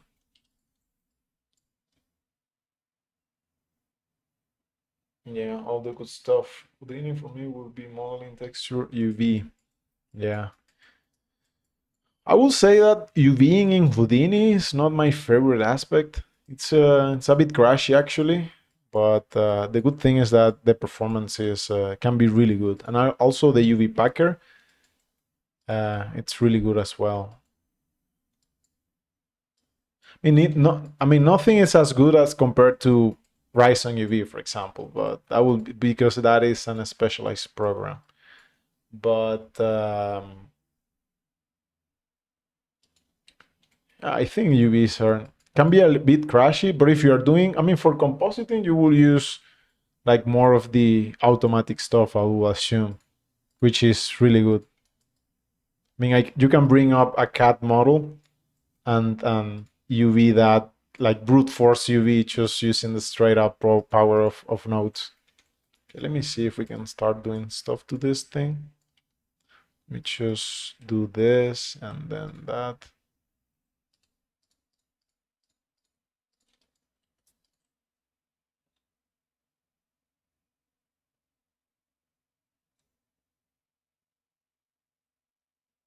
Oh, I see. So Cineon was both a format and an app. I didn't know that, man.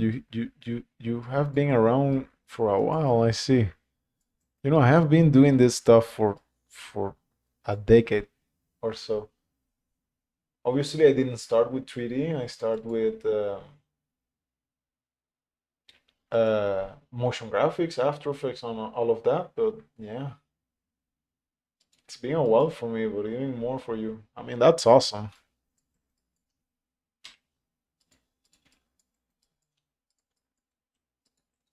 You must really know your way around compositing. Maybe I will later show you some of the stuff that I have done in compositing. I mean, nothing. I don't think it's nothing to to write home. How should we say that? To write home about. But yeah. Okay, let me see if can see that I made a mistake here. Let me check out my phone real quickly. Just a second.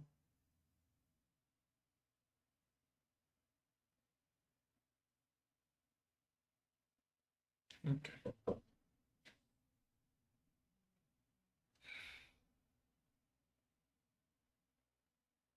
Okay, I see now. I know there was a guy that was asking Alexei for improvements to the projection modeling workflow. Maybe that was you, and you even did. If it was you, you did some examples showing him. like what the ideal workflow will be.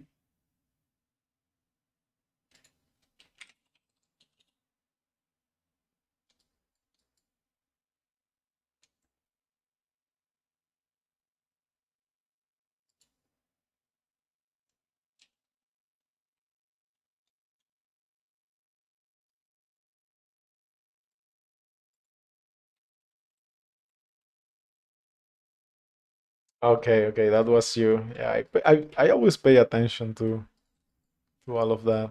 Yeah. I actually I also love camera mapping, you know.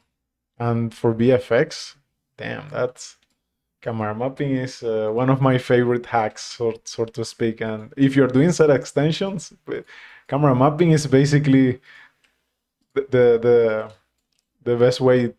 Well, I don't know that maybe the best way should say like the the first thing you do. Yeah.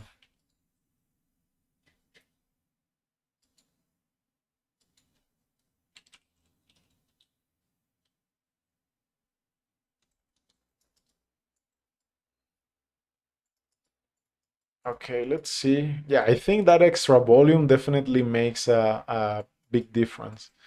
You know, maybe doing a stream, doing camera mapping, that wouldn't be a bad idea. I once did something like that for a job,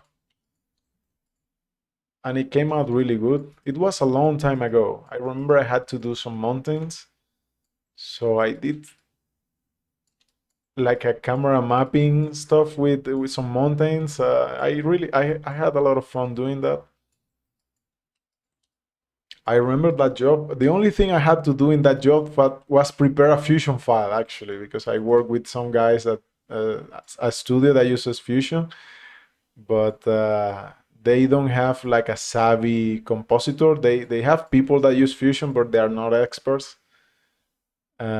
So my job there was to prepare, and they are my friends actually. That's why I got the job, and my job was basically to prepare a file for them, and I had to do some compositing.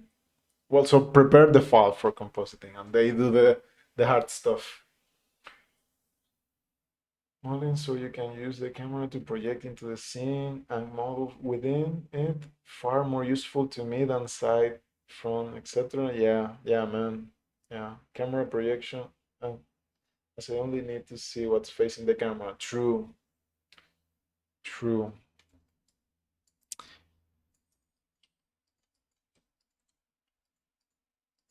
I see.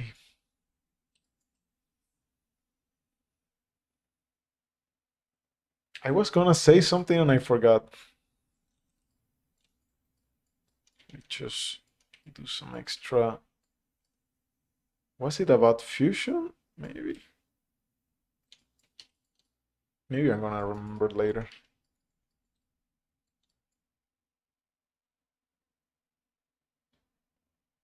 Yeah, I love projections actually. You know, sometimes in 3D we do something like oh yeah, yeah, I remember it. I remember what I was gonna say because there was this feature that you will find really useful in Modeler. I mean in Modo that I actually missed. I missed it a lot. And maybe I can even show you. Let me first finish this detail and I will show you. Uh, so I want to move this guy to here, and I want to do this and maybe move it a little bit here, something like that. And I think the extra volume definitely helped. Yeah, man, that's true. That's true. But I mean, if you know Fusion, you basically know Nuke already. Um, I say basically because both softwares have its nuances. For example, Fusion doesn't have a B pipe. That's something that I really like. Fusion have other stuff, but yeah. But the thing that I wanted to show you that Modo has that Houdini doesn't, and by extension modeler is this. For example, let's say I do a grid, right? And this mattered because this is really useful for projection mapping actually. So let me see if maybe let me put this to the side and let me hide everything else. Okay, so let's say that I do a texture in display. So let me see it from the top. And if I click this button, we can see the UVs, right? So if we're doing camera projection, let's say that our camera is the top view. So this is our camera projection, let's say. And just because it looks too weird, let me see if I can fix this. We can do minus, then minus again, or minus here, and like that. I promise I know what I'm doing. Okay, 180 and minus. Come on, man. No, I always struggle with this. Okay, finally, we got it. Okay, so basically what I'm trying to say is this. In Houdini, there is no way for me to move this guy without distorting the UVs. If we had the ability to model and tweak up the lines without distorting the UVs, that would be awesome. That would be so useful. That would make camera projection, well, not camera projection, because in camera projection it doesn't matter because you're constantly projecting the UVs, the texture, right? But for example, there is another workflow where you use a camera initially to project the UVs, then you start modeling from there. The main advantage will be to then forget about the camera and just model only looking at the texture. And that's also useful because that's mainly for, let's say, object modeling and not so much as camera projection. But even that is still useful. So obviously we can reproject and keep reprojecting, and then we're gonna get something similar. But if we were able to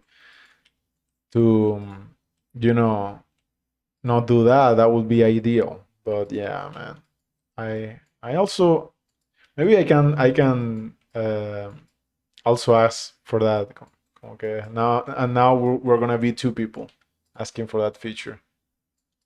Yeah, so as you can see, now I have to do the projection again, and we get, actually the UVs look the same, but yeah. Yeah, that would be awesome to be able to do that. And Modo, which is the whole point of this example, has the ability to do that, and it's called slide UVs. Slide UVs. Really useful. Really, really useful. But yeah, I miss Modo sometimes, but mainly for like nostalgic reasons. When I remember how much it cost, and that is a full subscription now, I forget about it. And also, it doesn't have notes, so yeah. And for every win that I had with Moto, it's like, because I'm one of those guys that fall in love with software. Like, I need to have a love-hate relationship with the software that I use. So, yeah, I forgot the point that I was trying to make, but yeah. We don't have notes in Moto.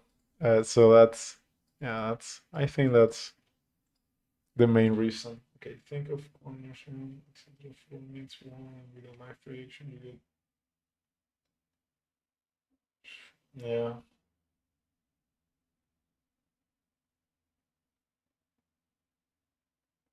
And by the way, do you use the modeling tools in Nuke? I know Nuke has some modeling tools. They're really old though, but for a compositor, it's like they're super great. I mean, Nuke will be the only one that has those tools because Fusion have 3D tools definitely, but not something that will allow you to straight up deform edges, which is something that you can do in Nuke. Uh, But compared to After Effects, for example, I know After Effects, right? Yuck. But compared to After Effects, at least I think, yeah, Nuke has the better 3D tools, especially for modeling. And recently it got some 3D gizmos, like proper 3D gizmos. So it's not too bad, right?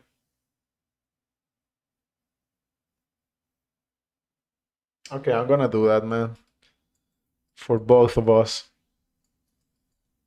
Maybe I can try to do it in a stream, and once he see me struggle, he will realize what is needed. Because I can tell you that uh, as awkward as these streams has been, at least in the beginning, he's got some nice feedback. So some of the latest bug fixes have come out thanks to this stream. So yeah, that's a good thing. So I think he says, okay, this guy is struggling too much. Maybe I need to better this too.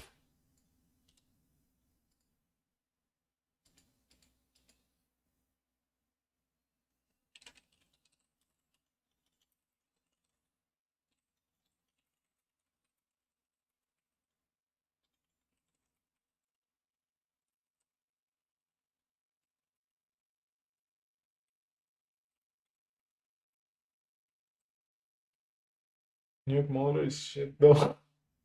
Very flaky. I mostly use cards with bicubic. Yeah. Okay. Yeah, I hate when it's flaky, man. I hate it. I mean, one thing is software to be hard. And okay, it's hard. It's a little bit clunky. That's one thing I can get past by. But when it's flaky, like sometimes it does it, sometimes it doesn't. I hate that. The unpredictability. Because at least if it's hard and clunky, you can say, okay, it's gonna take some time, but I'm gonna get there. But if it's flaky, you don't know if it's gonna break or not. So I imagine you need to constantly be doing saves and stuff, file saves. Okay, let me just straighten this guy like so. Yeah.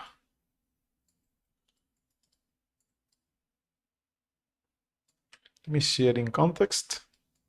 That will be Ghost Others.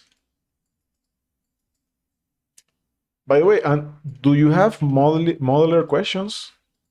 Something that's being difficult for you to get around, or has it been a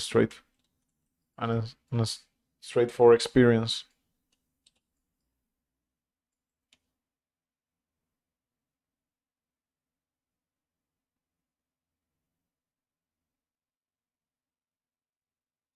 Mm, does allow you to triangulate the layout though. Triangulate the layout. I don't get it.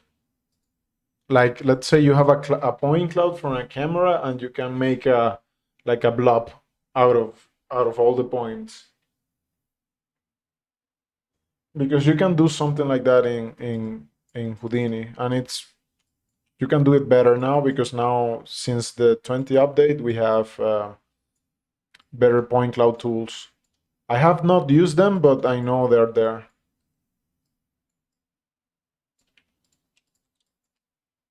Straighten.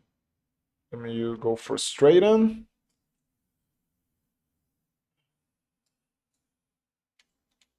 Okay, let me select this and do one more flatten. Okay. Okay. Let me hide the nodes again, and let's recover our layout. Let me delete this. Can I hide these guys for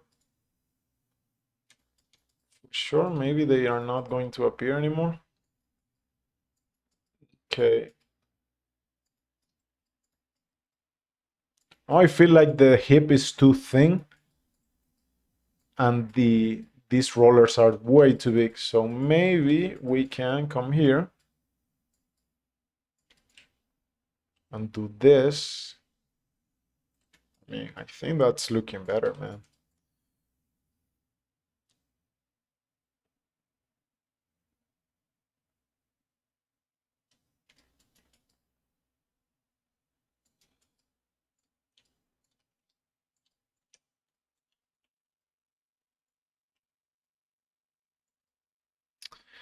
So I would like to bring this down, and we select the points, and now I choose align the quick pivot,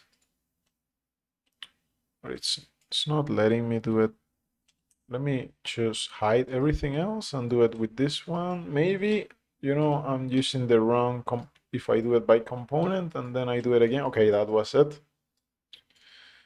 Okay, let's bring the objects again. That's what I meant by triangulating. Okay, I got it then.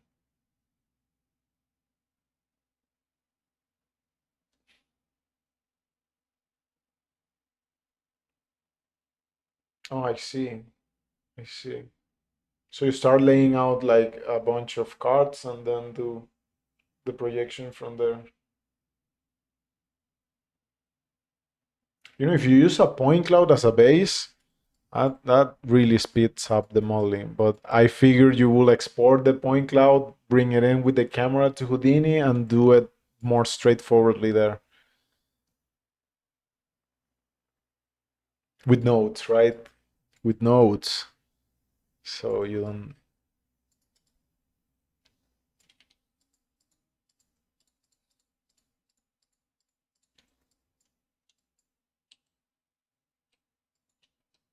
Okay, let me see. Maybe if I move this up, so we.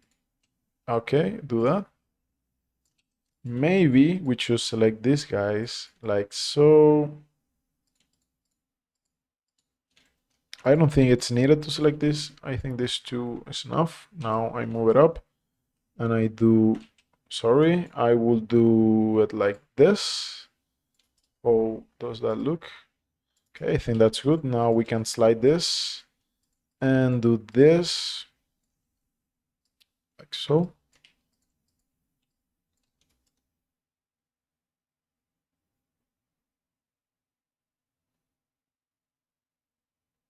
Oh, I see, man. Yeah, I see. Um, yeah. I think my main, you know, the workflow that I have with Modeler is a bit different than usual, as you know. But also, I think I don't remember anymore because it's been a while. But I do have custom hotkeys, and I think the hotkeys that I use are not exactly the. Let me see if I can bring this up. For example, maybe I will share the shortcuts. Uh, they're not so important, but I think it's. I mean, it's at least for me, it's really important to be able to select the objects with the phi key. So I do 5 and I can select the objects. You can see if I come here and I can select, for example, I select this guy and you see this one highlights and then I do this and then this and this.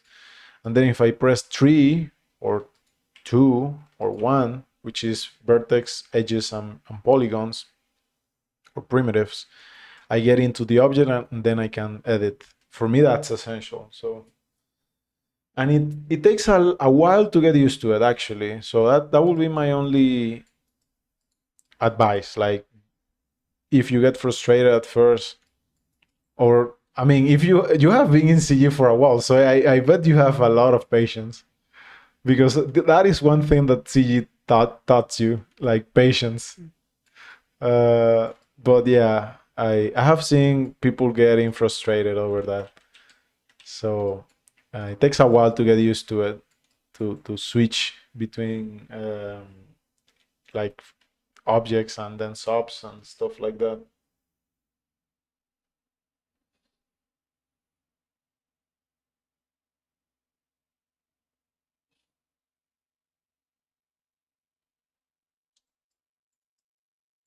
Okay, I think I'm gonna leave this piece alone and just, I mean, this one is looking good, if I say so myself.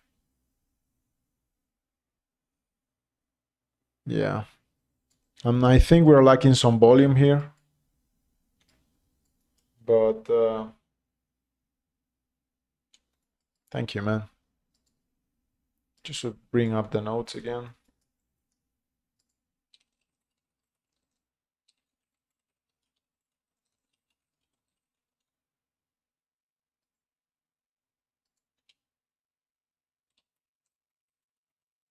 Just a second while I reply to message.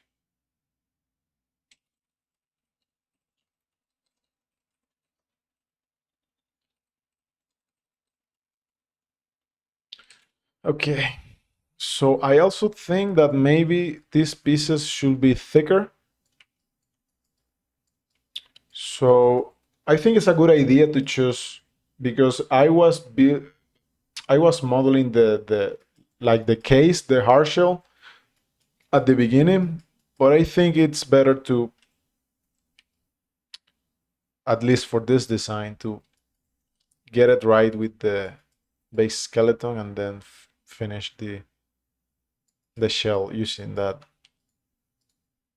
I'm not. It's not because I want to make like a okay. I want to make the full robot, but actually, since I'm planning on making animations with this guy and rigging it and everything, one of the plans that I have is to have it wear different kinds of outfit. So this will be like one outfit, all of these pieces.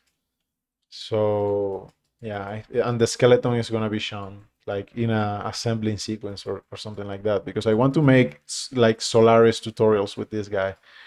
Uh, yeah.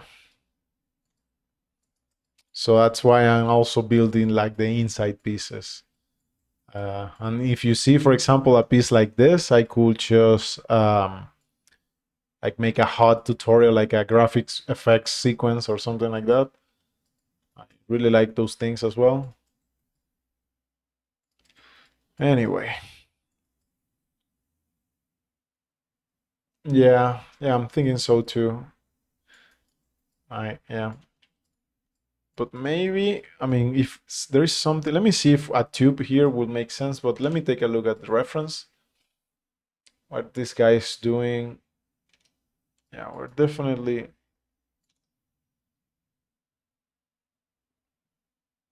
I like this one a bit more. I definitely want to get into this technique of knowing how to intercept so many shapes.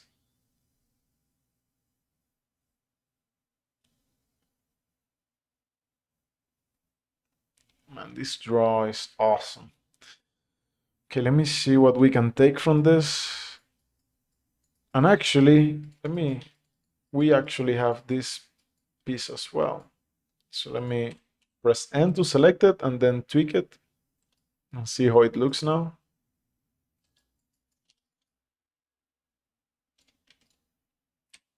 I press N, the N key to select everything. And then we place it like so.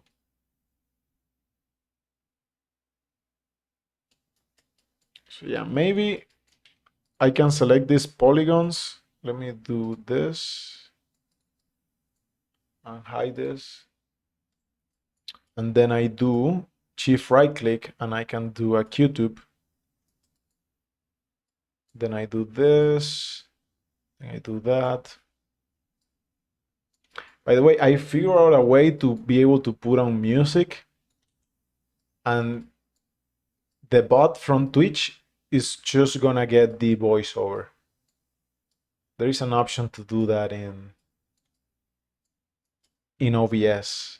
I'm also recording the audio separately for YouTube, so I mean the music is just for our enjoyment on this session.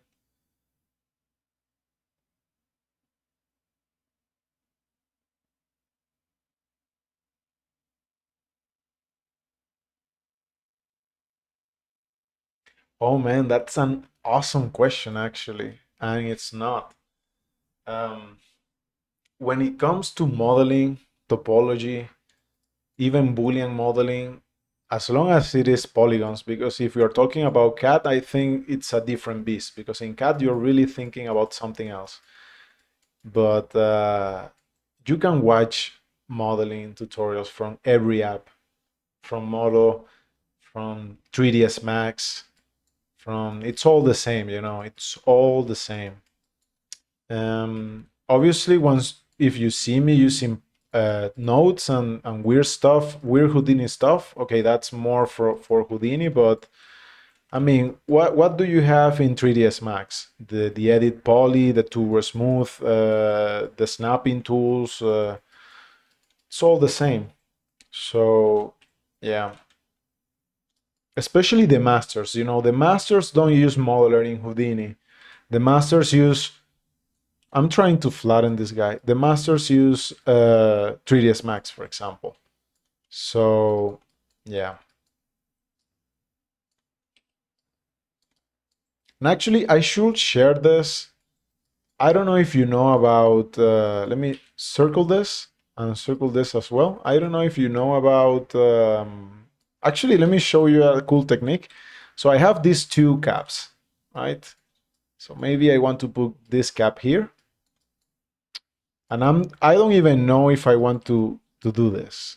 Let's say I don't even know if I want to do this, but just to add some volume meanwhile, because I feel like something needs to be here. But okay, let's try something here. But what I was saying is that I don't know if you know about mastering CGI. That guy is a master modeler, Grant Warwick, and he uses 3ds Max. And he used to have a school called Mastering CGI, and recently he released all of the courses for free on Vimeo. So you can watch those for free, and they used to be like a lot, really expensive, back in the day, like $300 to get into the course, even more maybe. Obviously, he also released the lighting one and the V-Ray one, but the V-Ray one is sort of old, so there's not much to learn there, at least from the practical standpoint. It is from the theory standpoint, but my point is that he has a really good modeling tutorial, and now we got it for free, and it's in 3ds Max, but it's equally worth it. So you can learn their topology, and then you can apply it here. That's what I'm doing, at least. Everything that you see me do, I learned it from somewhere else. Okay, so the tricking point is this. Let's say I select this cap, and then I select this other one, and I can do a bridge, for example. And let's assume it works like this. And now, maybe not here, but I can show it here. We could do, if I fix it, increase the divisions, and then turn on curve mode. Okay, maybe, okay, we need to juggle with this thing a little bit. It's flaky, like you said before. It's a bit flaky, but now we have control over stuff like, and excuse me because I don't use this tool too much, but now we can make like a curve, a bit interesting curve. Now we have something. Need to remind you guys that once we are done with the blockout, I'm gonna be not retopologizing, but we're gonna do a, maybe we're going to be remodeling most of these shapes. But it's not gonna be a boring process. Actually, that's gonna be one of the most fun parts of the stream. I think. So, anyways, that was the trick, that we can get caps and then we can make like a tube from it. So maybe I can do this. Now if I subdivide this guy, yeah, it looks like something, right? Maybe I can do a bevel, like 3, and no, never mind. Let me do this, flatten this guy, and then circle it, and then I tweak it up and to the side, like so. And then I can push this one back. and slide this a little bit. And if I push this guy like so and scale it a little bit, I'm gonna get like a, I mean, looks a bit, okay, it's a bit scuffed. But there's another trick. If I delete this guy and then I do another cut, it's gonna look better. Then obviously I press N to select everything and shift right click to flip. Yeah.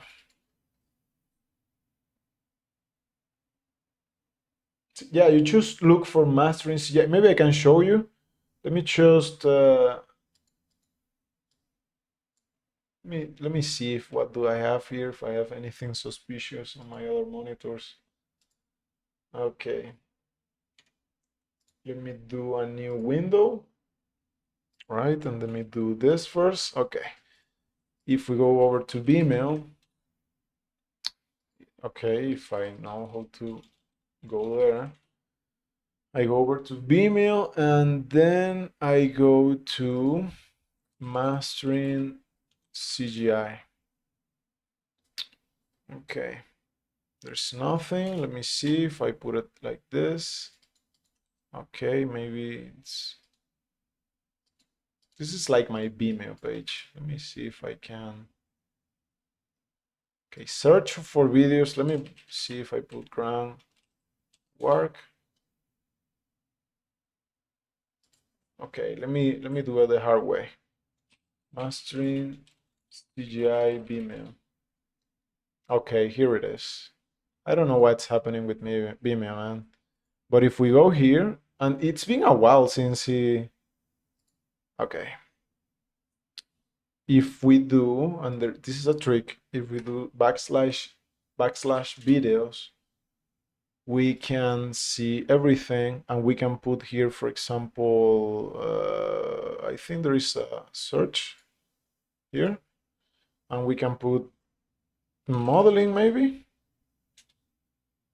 Not modeling. Hard surface, I think that's the key. Hard surface. Yeah. There is hard surface design part, which is only one part, and then there is design theory, and then these are the lessons.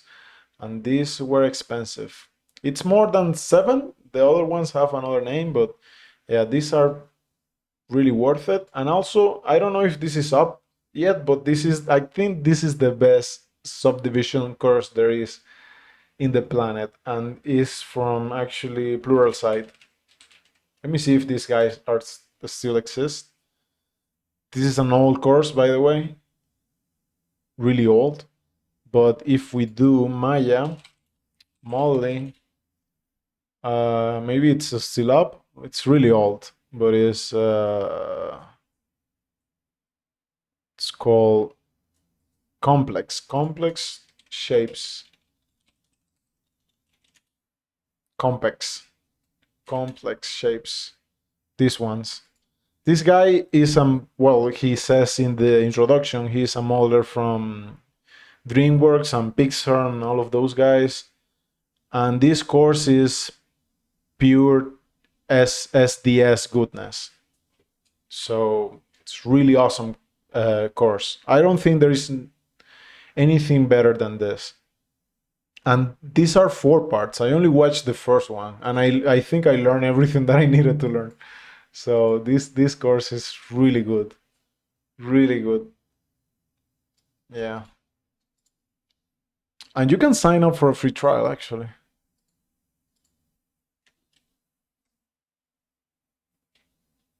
Let me read the other comments.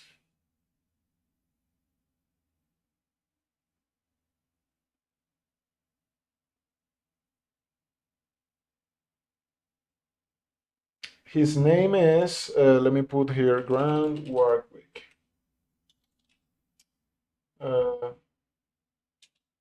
Mastering CGI. Yeah. And the course is called Pluralsight, Modeling Complex Shapes.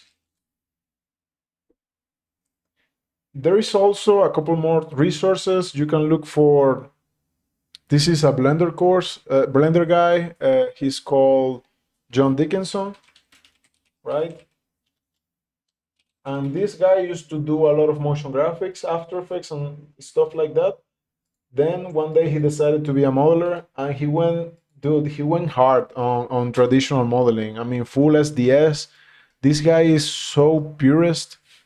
I'm not saying that in a bad way, by the way. He's a All that you see from him is pure perfection. I mean, he doesn't care if it takes a while. He likes his perfect topology no matter what. So he's really good to learn as well. John Dickinson, and you can find him on on YouTube. Yeah, I think I'm just gonna skip this and keep it like that. Maybe just put it like so. There's also this guy called Andrew Hudson. He does streams as well. He uses Maya and sometimes Blender. And Andrew is really cool as well.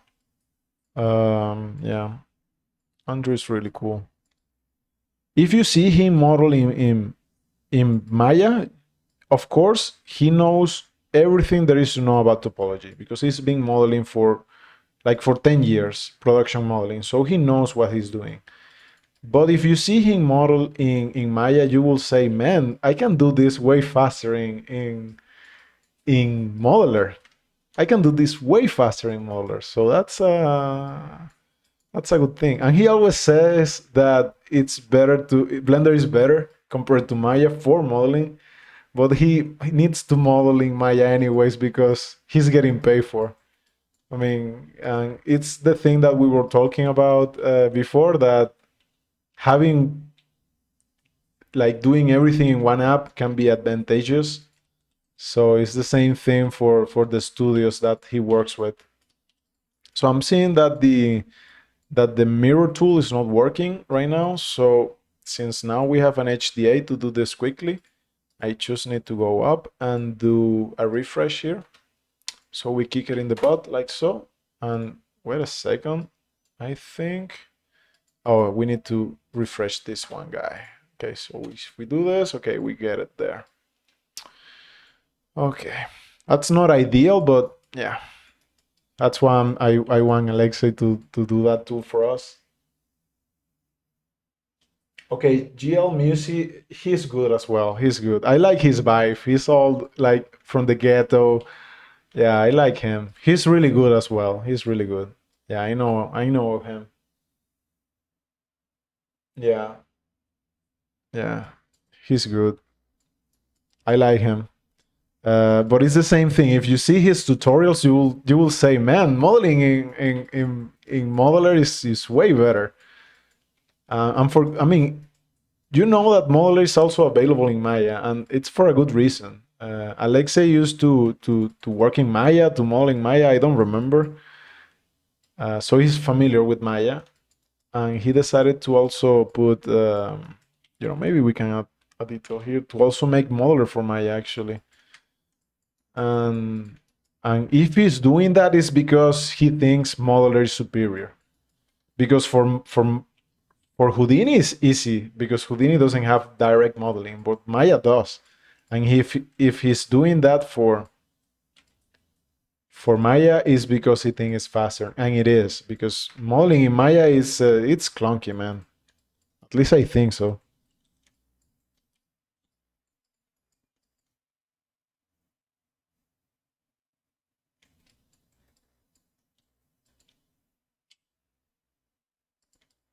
Okay, something like this, and I think this is gonna look better if I color this guy. So let's just do something like so. Let me just launch the shortcut, which is Alt Shift C, then press spacebar and select the face that we want. And I'm gonna let you guys on a quick tip, which is this I learned recently. There is this user from the Discord that's called Tom, I believe. Let me see his name. I don't want to misrepresent him. He's really cool. He's called Tom Kushwath. Tom, let's say he's Tom. He released a tutorial like a week ago, really nice tutorial. And he showed me this, which I didn't know. And actually, Modeler has this functionality where if you press spacebar, you change models, similar to what I do with the Phi key. The only caveat is that if you use the Phi key, the object selection to switch between models is way faster. The performance, I mean. But where the spacebar is faster is to switch between a template and a display node when you are inside a sub. And maybe that's hard to get. So let me do an example because, yeah, can be a bit difficult to understand at first. So let me do a brand new node. Let me do a cube here. And let's just hide everything else. Let me hide that panel. And now we have a cube, right? So if I, for example, come here and I say, let me delete these guys. This is a bug, by the way. This is Houdini's fault, not Modeler. So if I go and say creating context, the primitives are going to get created inside of the sub. So I do, for example, another cube, and I do this. And you can see that one of these guys has a template and the other one has a display. The only problem is the visibility, but let's change it so it is more. So let's change it so it's more apparent. Let me put this in ghost. Yeah, that's more like the usual stuff, right? So if I do a spacebar, I can switch between these two. And this is unique to Modeler, by the way. This is not something that Houdini has. So if you do spacebar, you can switch between these two. And if you are, let's say, a normal standard Houdini user, you are more used to work inside a sub than to use objects. So it's really nice that Modeler has this functionality. But even if you model like I do, which is purely OBJ based, which I think is faster. But even if you model like I do, this is still important to know because there are some tools that only work like this. And the whole point of this example is that, for example, we can do a color here. Let's say I can select this guy and color it, right? And now I can come back. I can select pick color, come back to this guy, select this face. Okay, sorry, I think I made a mistake. Let's say I have this guy selected and I say pick color, spacebar, select, and that's how it works. Although now we have different colors, but it's only because one is template and the other one doesn't. Okay, now you can see how it works. But let me show you a better example because that was a bit clunky. Let me show you the better example. So let me move this guy top, right? And let's increase the divisions to something like so. And I'm gonna add a grid, right? So this is a grid, and you can see Modeler is taking care of making this cube a template. So now I'm gonna do this. I'm gonna come to this guy and I'm going to select these three faces, or maybe this set of points, right? And I'm going to come back to this guy with spacebar, and now I'm going to select these points. And now I'm going to execute the ray tool.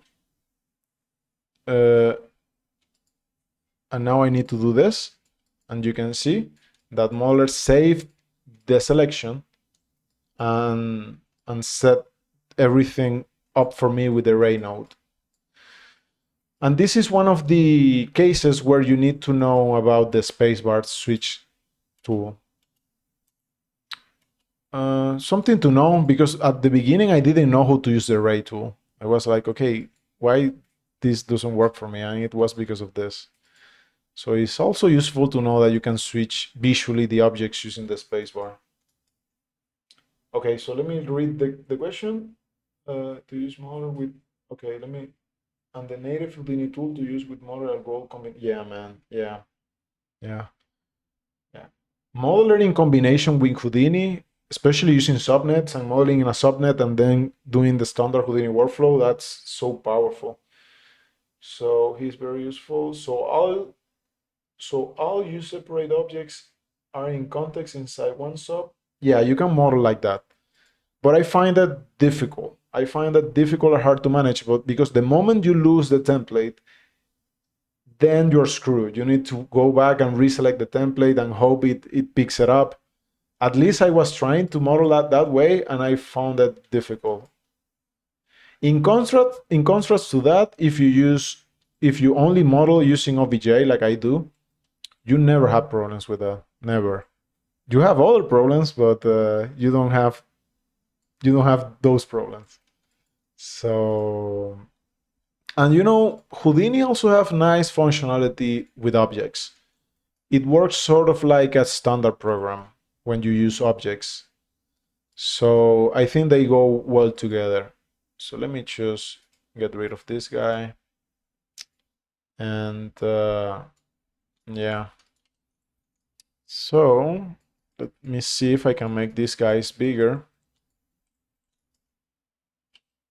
This is another tip that I can give you guys. Let's say, for example, we want to scale this to because if I do this, obviously they scale from this guy, but we can do this. If we go to transform space, I can select local frame by connectivity, and now I can do this. Now we move it down. Obviously, it's not so perfect, but it's a bit better. Now I can just align it like so and move this back. Okay, so a little bit scuffed, but yeah. Let's remember that this is a blockout. So once we're done with the blockout, we're gonna start modeling everything perfectly. And I mean it. I mean, I want this robot to be like production quality. So not saying that okay, I'm the best model or anything, but I want to have at least one stream that is public where a guy is making a production quality model with modeler. It's mainly because of that. Like, okay, nobody can say to me that that modeler is not good, because there are people that think it's not worth it. But yeah, not criticizing those people, because modeler is still like a niche tool, let's say. But yeah, for $100, I think it's a steal. Let me see if there. Okay, yeah, I replied to the last question. Anyways, so maybe we need a little bit more volume here. So let me do this. Okay, let me select this guy. Now I can do an edge. And then we can do something like this and this. Now I can push this back. So now I think we can slide these two guys here, and I can push this out and tweak it to the inside. And there is this trick that we learned that I can do this, and we can align this by eye, but there is another way. If we use the align tool and we say that we want to align it by X and say center, we get it perfectly there, which is really nice. Okay. No, I'm thinking that maybe we can have these two blended together.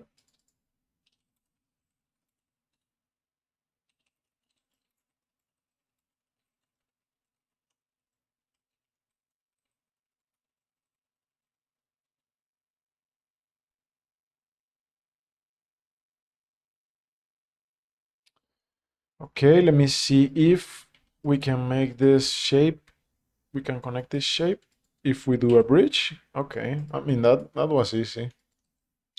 So like this. And now I'm thinking we can slide this guy like so. But before doing that, maybe if we give it a little more. Okay, now let's forget about that for now. We do something like so. Okay.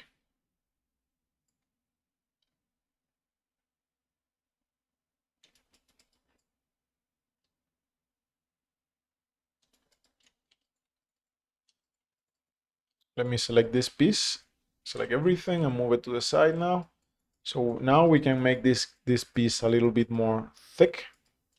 So I can select these guys, and I'm thinking since these two pieces are part, this one and this one are part of the same mesh, this is a good time to extract them. So I can select this polygon and then I can do by color, and we select the whole piece. This is really useful. And now I can do an extract, which I have mapped to Alt E. We say separate object. And I did all of that because now I can select these guys more easily, right? I do this, and then I do that, and then we tweak to the side. Maybe we do so here as well. Move these guys to the side, and I slide these guys like so. And maybe we can run this topology, this loop all the way, at least to here, in the meantime. So now we have more quads. Now I can slide this, well, tweak this up. I can tweak this one up as well a little bit. And I can select this guy, minus this one, and tweak it to the side.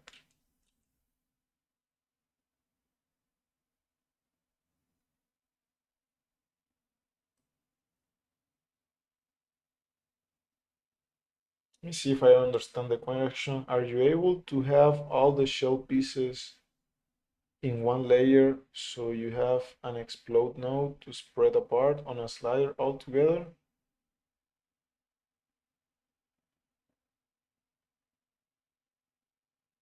Are you able to have all the shell pieces in one layer? No, if I understood correctly, right now I have the pieces these are just normal objects. But it will make sense that I have all the shell together, all the shell pieces together, and then I can do an explode just to have it procedural. That's not a bad idea, actually. That's not a bad idea. But since I have been neglecting all the procedural stuff, I have just been doing it manually. But it's not a bad idea, actually, to have everything like let's say I will have all the pieces in one group and then do an explode. Yeah. Yeah. Yeah, I have been doing it by hand. I have seen people do it, so that's why I don't think I'm like a weirdo. Especially with kit bashing, it's pretty standard, but yeah, it's very on Houdini. But at the same time, it makes it easy to select one piece, go inside like I usually do, and then do everything. Actually, this hierarchy, man, maybe let's clean it up a little bit. Yeah, that's better. Yeah, but we could do something like that actually. Uh, but maybe later. Oh, you know what? Especially at once the model is done, doing stuff like that would be cool. But by that time, we're not gonna be modeling. But yeah, like doing an explode. Okay, so I think this thing is looking better. Definitely. Maybe I can extrude this guy out. Well, not extrude, but extend it. Let's extend it out. Um, now let's do a flatten. And now we can do I can select all of this and do that. Maybe we can even bevel this. And also bevel this, like so. And you know, we should do like a hole here. That would make sense. Maybe if we slide these pieces. I haven't introduced negative spaces yet because they're a bit more hard to manage. But yeah, I have those planned. Maybe something like that. Now I just do like a 0 and we move that. And now I delete it. Something like that, but not yet. So I'm just gonna wait on that, but I definitely want to make holes on this guy. Or maybe something simple like this is good enough for now. Yeah. Maybe we can do the same here. Because we can keep things simple, but if we have something cool to look at, it can give us more ideas also. So I'm using the pen tool. So if you press Control, the pen tool can basically cut. Really useful. This is one of the highlights of Modeler, by the way. Pen tool, so useful. One of the best features. Uh, Let me do that. And now, obviously, this is really awkward right now, that edge, but let's not care about too much. Maybe we can blend this too. And I can do one more loop. Like so. And I do this here and I bring this over. And now let's see what happens if I just like make.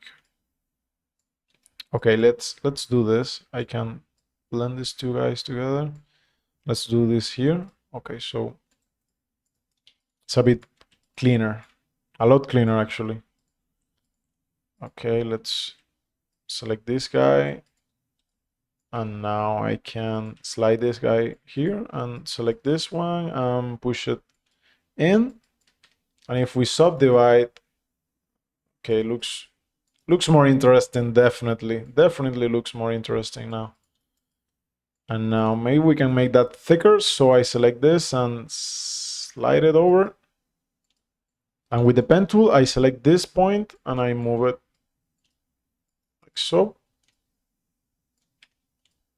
Yeah, man, I think we are getting it. Now this one needs to be thicker, of course. Let me check out the comments. So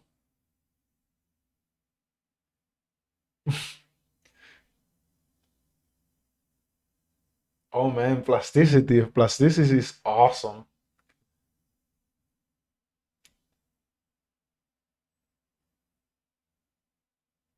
Why are they called edge loops when they are also not on the edge too? Middle of the surface. Well, it's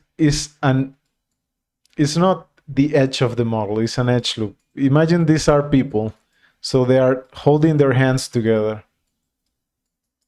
So when they are awkward like this, it stops being a loop and it's sort of like a spider.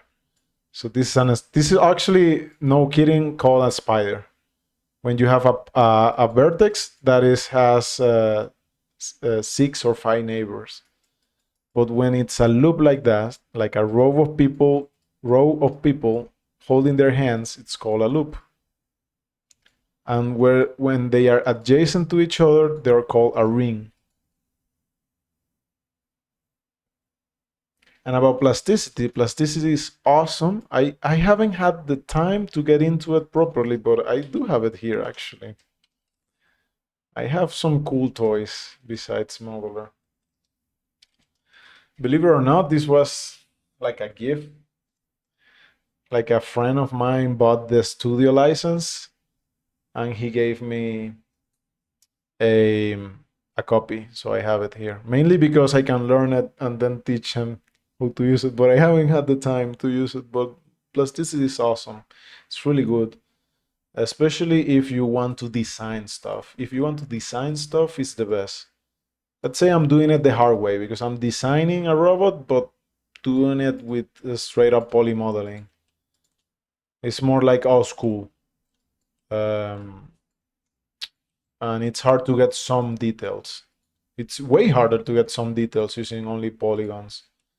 But since the whole point of the stream is, to learn modeler and to, uh, get also, yeah, improve the modeler workflow, my workflow with modeler, and to like showcase the tool because I want modeler to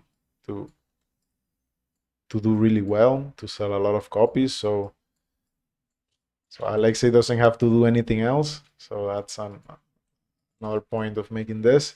And about Modeler 2024, the only thing I can tell you is that, not that I know much, but from the sneak peeks, I know it's going to be just like Modeler 2023, but faster. So it's only better. But it's not going to be like, I wouldn't say it's going to do stuff that you couldn't do before. You're just going to be able to do it faster, which is frankly the most important thing. Because Modeler 2023 is amazing already. It's amazing. There are some friction in some processes, but it's already really good. So yeah, and definitely Alexei can make more tools. There are some stuff that he still haven't gotten around to do it. Like for example, the camera projection stuff. There's still not an answer to that. Yeah. So yeah, man, this piece is definitely looking better. Maybe, I think we need to change the color to something more that makes more sense. Maybe darker or something like that. Let's decrease the saturation and maybe do like this.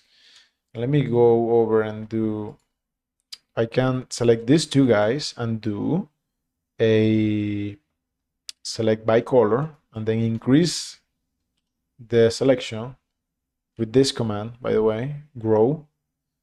And now I can do Alt-Shift-C, and we learned this trick before. I can do a spacebar to switch to another model. This time is another object altogether, but the spacebar switch can also work with objects.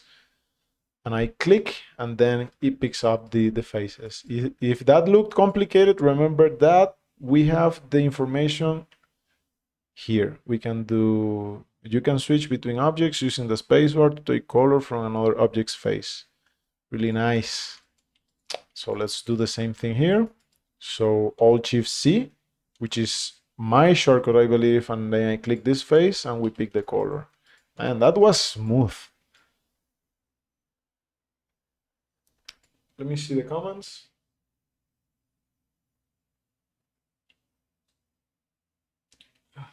That's his toolbox you're currently building.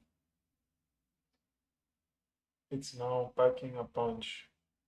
That would be cool for him if it really takes out. Yeah, man. And then update for soft booleans. We're still waiting on that. I actually plan on doing some pieces with soft boolean.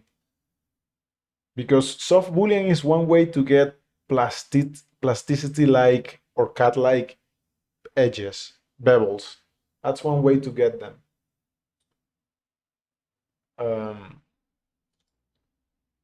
And this hip is looking nice. So I need to take a break to stretch my legs and go to the bathroom. I don't know if you guys are gonna take the chance to leave. I'm gonna come back, but it's gonna take me like 20-25 minutes because I'm gonna take my best friend, my pet, out to pee.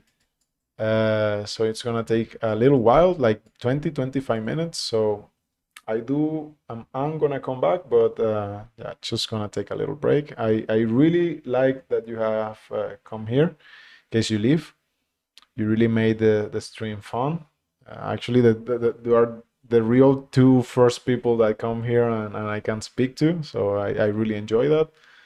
Like I said, I'm gonna come back, but if you need to leave, I understand. Thank you so much for being here. Uh, Maybe just reply to the last question. Are you using soft boolean for Alexa? Yeah, I have it. I have it, and I want to show you guys my favorite way of using it, which is actually using notes. But soft boolean, oh, maybe no. I definitely have it here. Soft boolean, yeah, I have it there. But to be frank, I'm not super familiar with it. I do have it, but I don't think I have used it in a project. I use modeler all the time, but soft boolean is like I just never had the need for it because normally I'm just fixing objects when I'm doing actual work in my, let's say, day job. Um, but yeah, I'm just gonna take a break. But we are definitely gonna talk all soft booleans when we're detailing this guy. But yeah, see you guys in a bit. Thank you so much. Bye. All right, so we're back.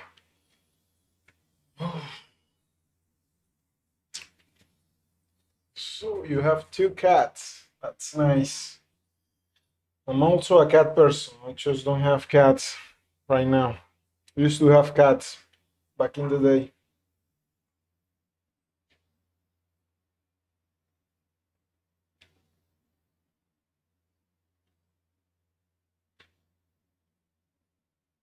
My girlfriend has two cats, but they are living back in her hometown.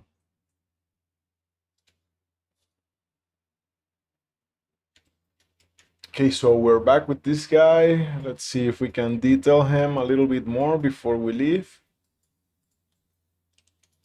This is like the how is that called? I forgot the encore. This is the encore of the stream. We go the last mile. See if we can squish a little more detail before ending things. Obviously, we can also do one more extrusion here. Okay, let's do that. Maybe we can. Man, I'm telling you, we're gonna have so much fun once we are done with the blocking and we're start adding the sub D details. That's gonna be so much fun. Also rendering.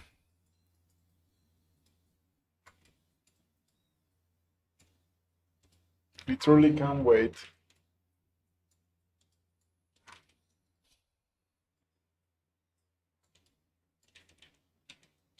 Okay, maybe I need to do this and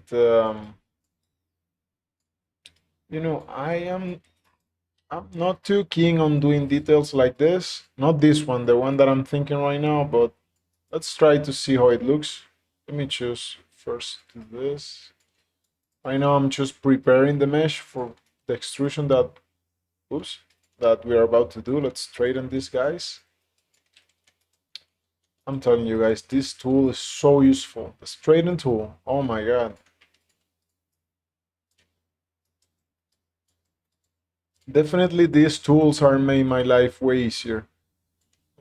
Straighten, uh, flatten, tweak tool, those are the best. So speaking of flatten, let's do this and then tweak it to the side until we get it right, like so. Now I just, yeah, let's just pick now this, not this one, but like so. Okay, and I think we can push this guy in and we just delete this side, and we can also like slide it and see if this makes things a bit better. Yeah, we can also maybe add an edge loop so it's a bit more defined, and maybe we can play a little bit with this guy. Let's see. Yeah, definitely. Now it looks like an urinary, but at at least it's got more detail now.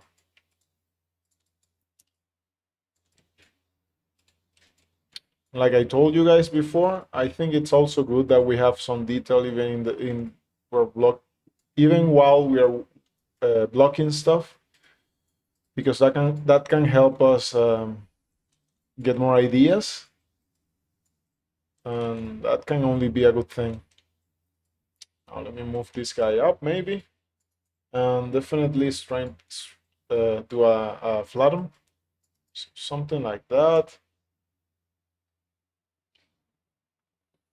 Maybe we can also do something like let's see if this works. I can copy this guy, paste it, and then do an extrusion. Then we do this. Sorry. Something like that. And, well, actually, let me pick up this and move it. Give me a second. I'm getting a bit confused. Thank you. Thank you for the nice comments.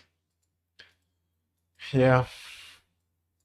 Can't wait to a point where we are texturing this guy.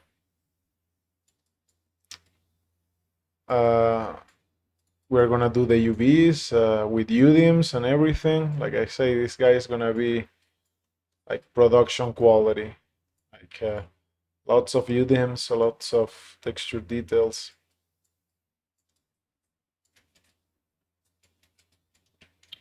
And also we're going to rig this guy. It's gonna be a mechanical rig. And there's definitely going to be a lot of discovery because first, I'm not an expert in KineFX, but also there are so little resources on mechanical rigging. So it's not gonna be easy, but I have done a bit of research and I think we're gonna pull it off. I have some R&D in place, so we're not gonna start from scratch.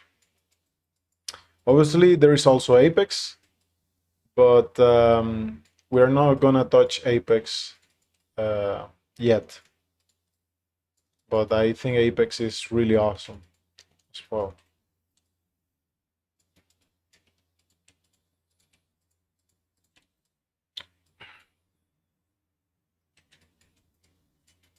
The reason why we're not touching Apex is not because it's bad or anything. I think Apex is awesome. It's actually so awesome. Apex is really nice. The only problem is that it's harder to use, especially now, than just plain old KineFX because you are not doing subs. You are doing, you are working in an stash node and it's a bit abstract, at least for now. And mechanical rigging is not easy. Well, I don't think anything in rigging is easy, but we have so little resources in mechanical rigging that we need to figure out a lot of stuff. And we need to figure out baseline, and then we need to figure out how to do it in Apex. So it makes more sense to first do it in KineFX, and then to optimize it, we do it in Apex. Once we have it, let's say the prototype ready in KineFX. Yeah, that's the plan. Maybe it's not gonna be necessary because a mechanical rig will be really fast too, because we can use packed geometry, and packed geometry is packed. So we transform the geometry instead of deforming it. But I mean, Apex is the future of rigging in Houdini, so might as well learn it, right? And but yeah, it's still beta or beta, still beta, and so there's a lot of stuff that are not properly done yet, which is only natural. I don't know why I did this piece, but it doesn't look too bad, actually. So maybe if I make it flat like this, maybe this one as well.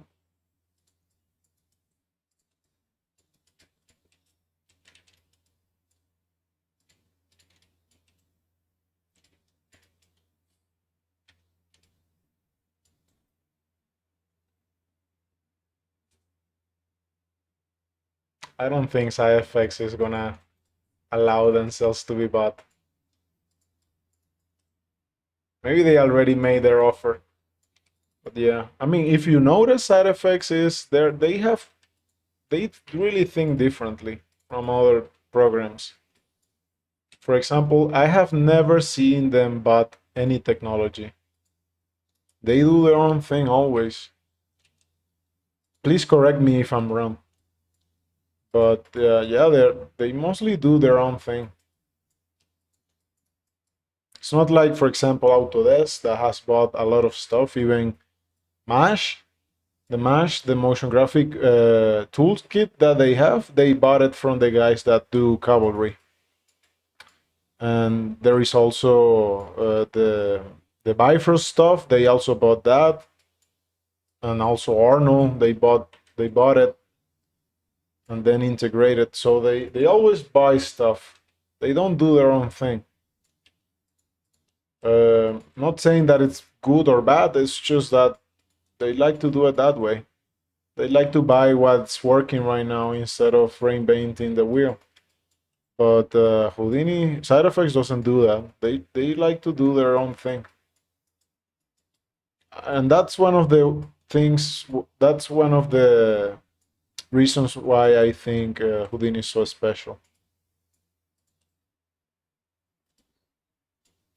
Blender as well. They do their own thing.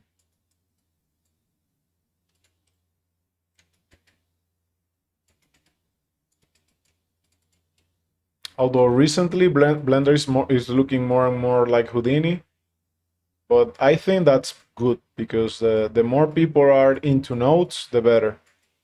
And nodes in Blender can get more powerful all the time, but it's never gonna beat Houdini, at least in nodes, because Houdini it's been Houdini since forever, right?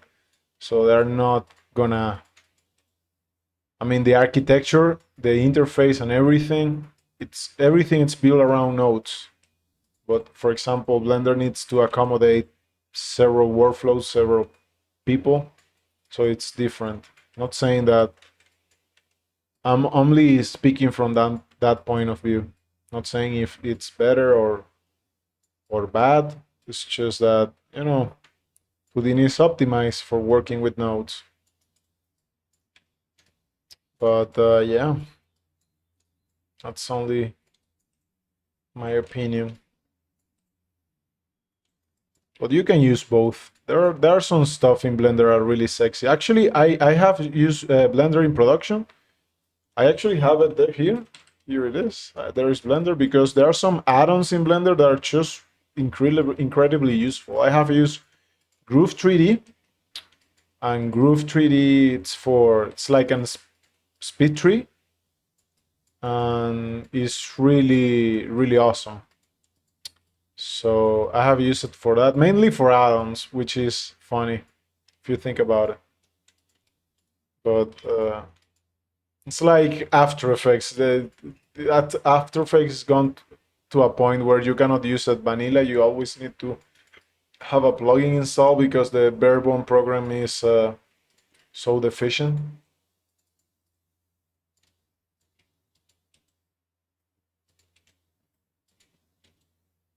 Okay, I'm trying to tweak this thing down. Okay, I had brain fog and I forgot how to do this, but yeah, let me just tweak it down. Okay. Let me just subdivide this a little bit, not too much. Let me isolate it 1 second. Okay, we're good. So good here. To tweak this a bit. And we can move this guy up just a bit. This one, this guy a bit a bit up actually.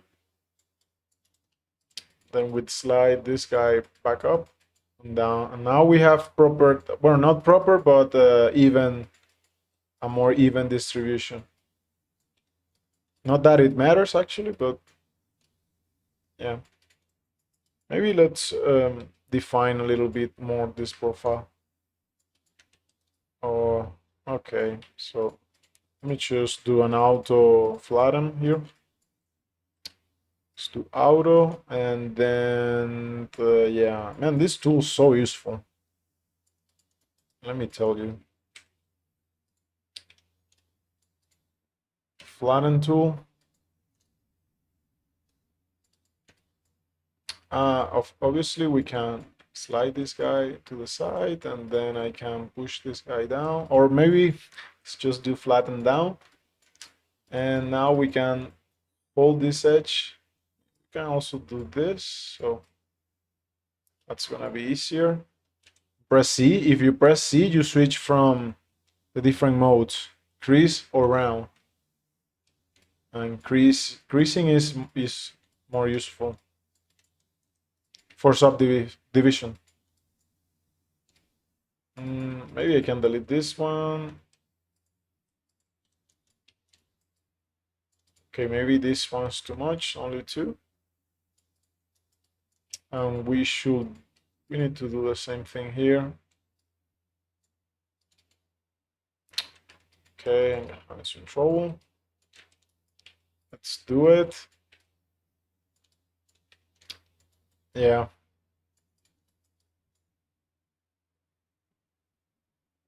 Hey man, thank you so much for watching. It was a pleasure having you here. Take care.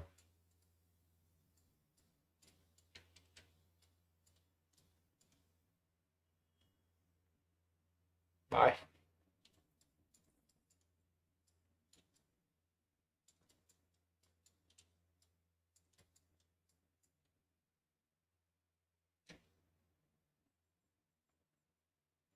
Nice. Nice.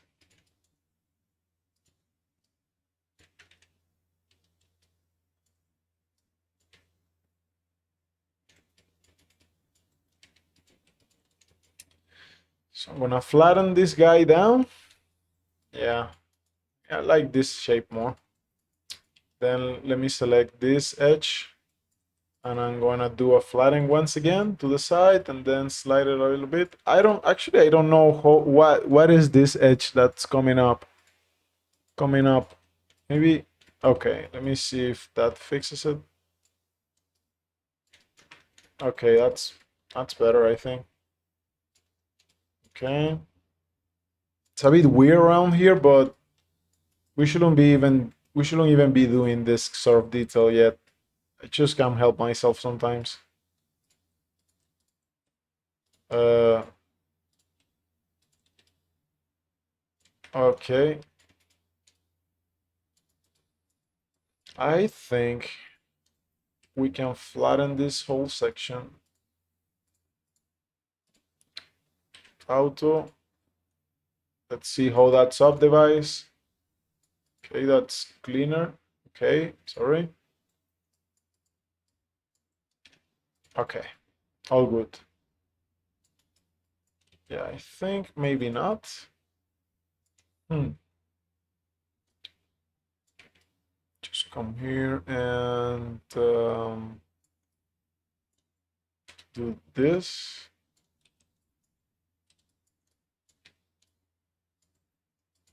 I'm definitely struggling with this profile. We just leave it like that for now. And I can select this whole thing and then do an inset. Then push it down. Then as per usual, you see me do this detail a lot of times. Let's slide this guy in. And that doesn't look too good. So let's scale it down. I think we're leaving that edge too small. So let me Shift H to select to do a float fill and then scale it down. And yeah, it's looking better. Obviously we need more definition here, and that's gonna be hard without adding more geometry. Oh, that's not looking good. So maybe, let me see. First, let's use the poly pen and get rid of all of that. Then I select these edges, faces, I should say, and do a inset. Okay. Then I slide this guy up and select these two faces and do P for film. And it's doing an autofill for us. And now I can, it's all messed up right now, but it's gonna be okay.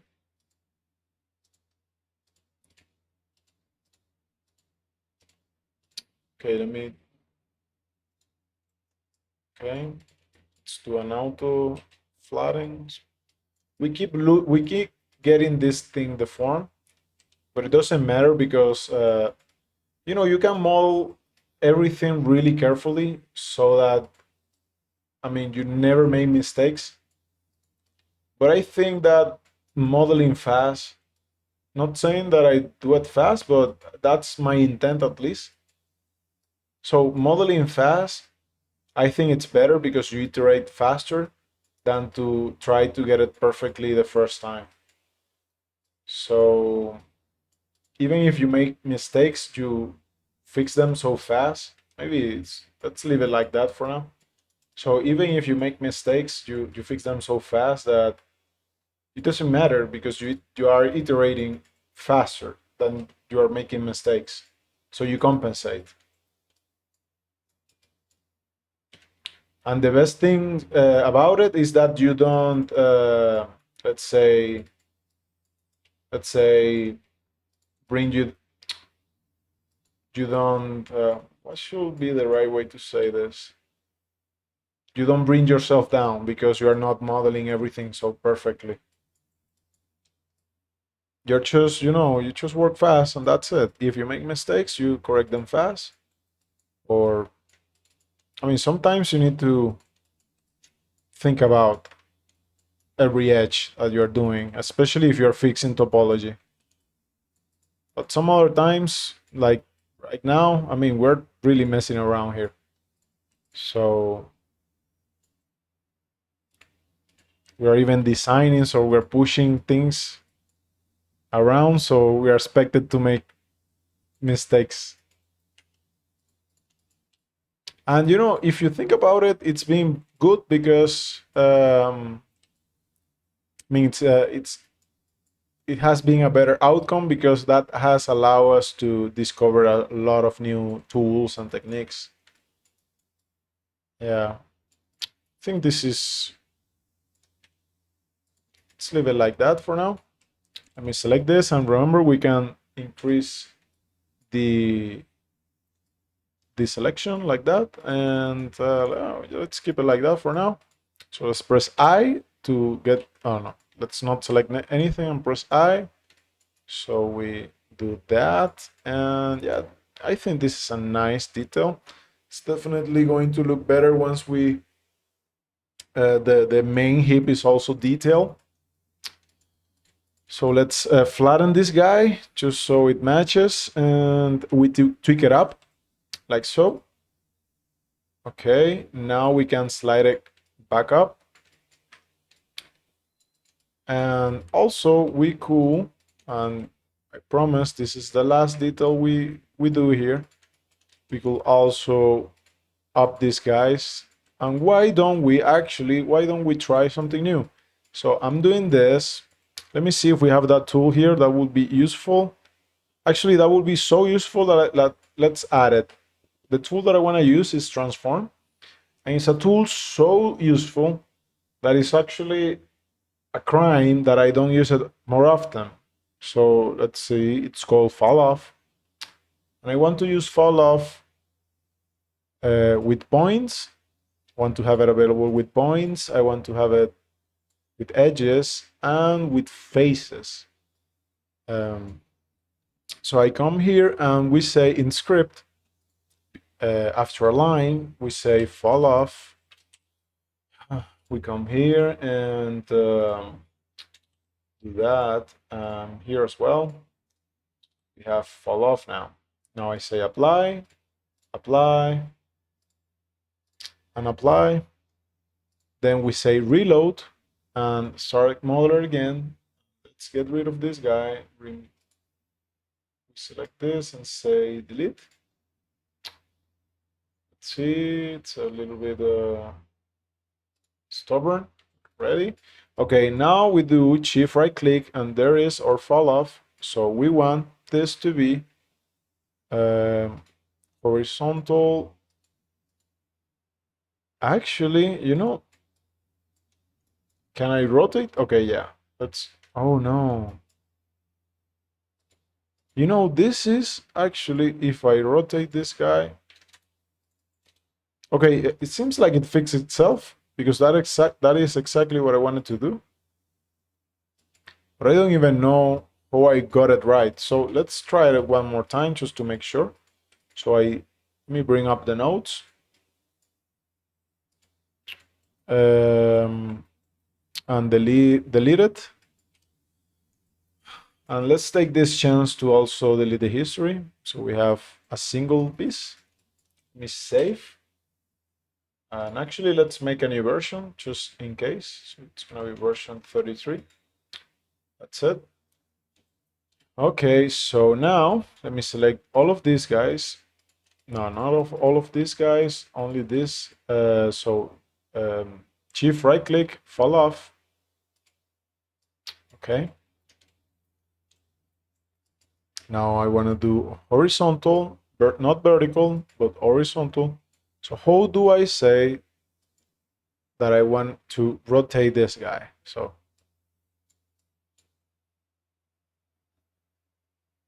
if I do auto, it's gonna do something, but if I do flip, it's gonna flip. That makes sense.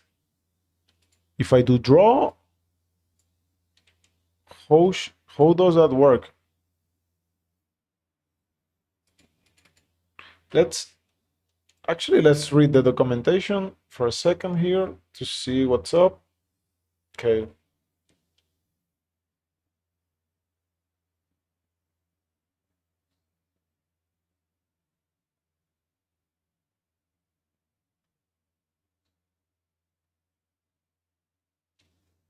Okay, so we can move the seems like we can also move the oh so it takes, okay, I got it. This is really important actually. So it takes into account the direction of the closest axis in horizontal space. So if I do this, it's gonna do that. But if I look at from this angle, it's gonna do this. That's really useful. Okay, so you see, we keep discovering new things. That's it. That has been the best part about these streams. Okay, so let me fix this guy a little bit. So I think we need some extra topology here. And I'm gonna select these two guys. And actually, let me do this, and then I'm going to snap it. and then snap it again. And to fix this guy is easy. We just need to straighten. That's it. Remember, straighten is gonna take the last 2 points of the selection, draw a line, and then straighten everything based on that. So it's a really nice tool. Press I to de-isolate, and then we got this. Nice. Let's do a little subdiff, and yeah, man, the hip is taking shape. Although I think it's still too small compared to the rest of the robot. So maybe we can proceed and start making everything else a little bit smaller. Not that it doesn't look good, but I think we went a bit overboard with the size of these pieces. So let's adjust things. Maybe even add one more of these guys. So let's try to get this. Actually, let's try something else that is new. Well, not new to modeler, but new to the stream. So let's try to use the how is this called, the view subdiff. So this is called subd cage modeling. So we have a cage right now that we're using to model. Okay. Let's try to see. I think it's well,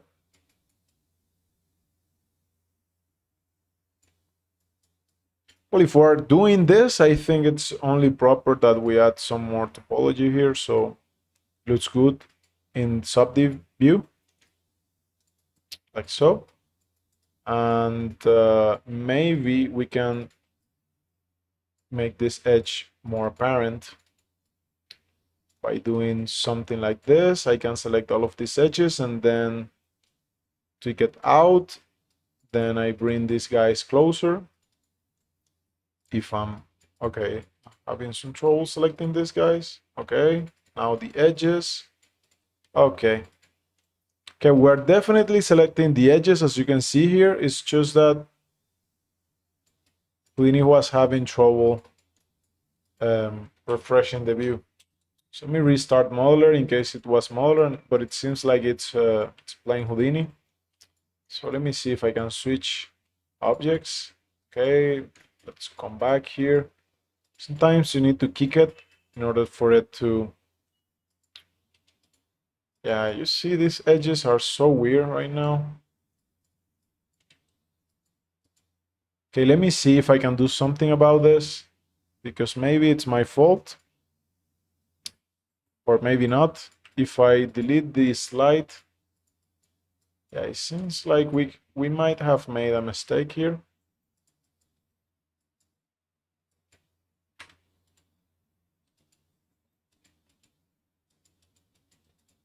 I don't know why we're getting this selection like this. Okay, I think I know. Okay, I by mistake I enabled the group selection, this guy. So that's what was bothering us. So we need to be careful. Be careful with that. So maybe I can put this here, since we're not using this uh, viewport so much now. So why don't I actually switch to single view for a while? So we have even more space. Okay, let me be careful with this because here's my phaser. So maybe like this. Okay, now that makes sense.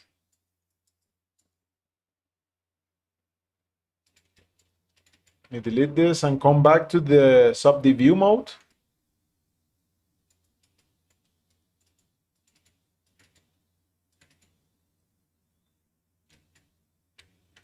There is one more thing that I should mention, is that right now in Houdini, we're having trouble with the visibility of the selection.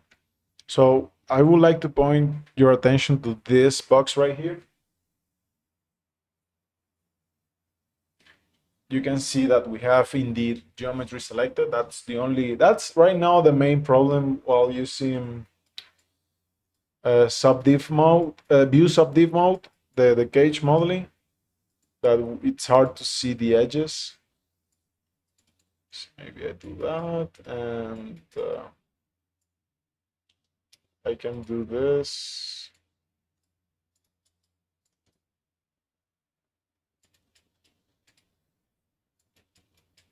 And I'm gonna take a look at reference in a while, just because I think I need a little help here.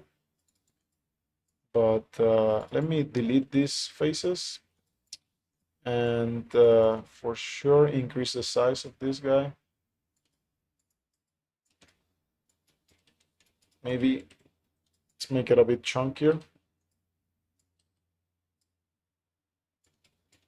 and just a tiny bit thicker, something like that.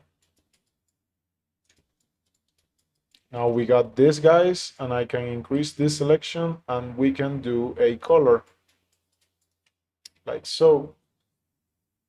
Choose a different color, and we can do 0 and a bit more silverish. Now I think we can select this and select the whole thing, something like that. You see, does that make sense?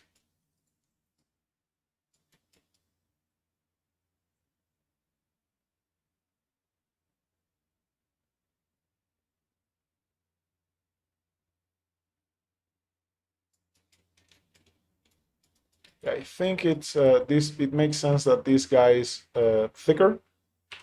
So I can select this and tweak it to this side, because in theory this is the part that should be rotating. So this is gonna be like the motor that's making it work. So maybe something like so. Okay, just a second here. Okay, let's move it a bit like that. And let's actually add a slide. I can delete this guy. And let's do a profile like this.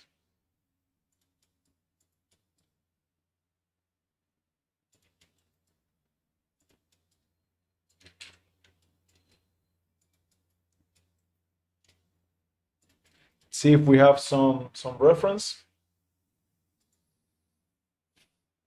to inspire us. I really like this one. You know, I'm planning on doing a basic modeler tutorial, only modeling these shapes. I think they are a really good base to start.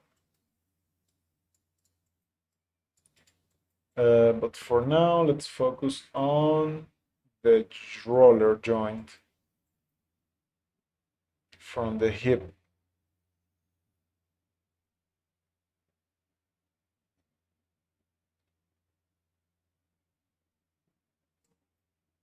Okay, we can do something like this for the back.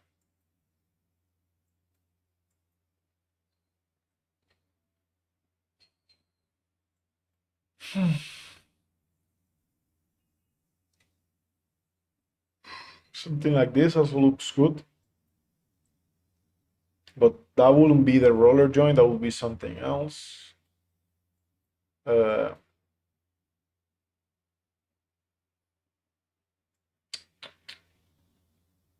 see, we're gonna figure something here.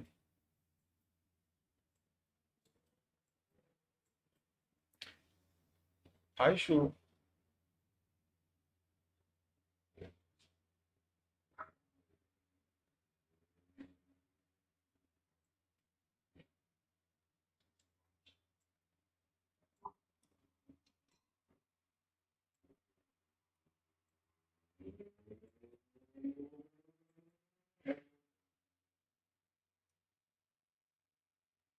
You know, shapes like this are really nice.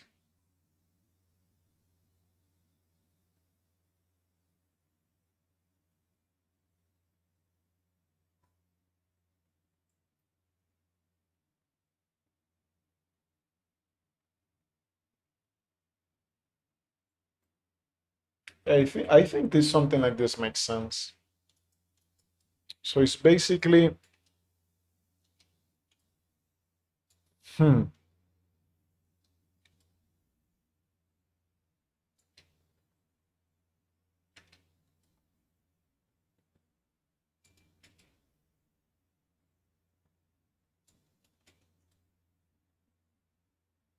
let's see if I can figure this out.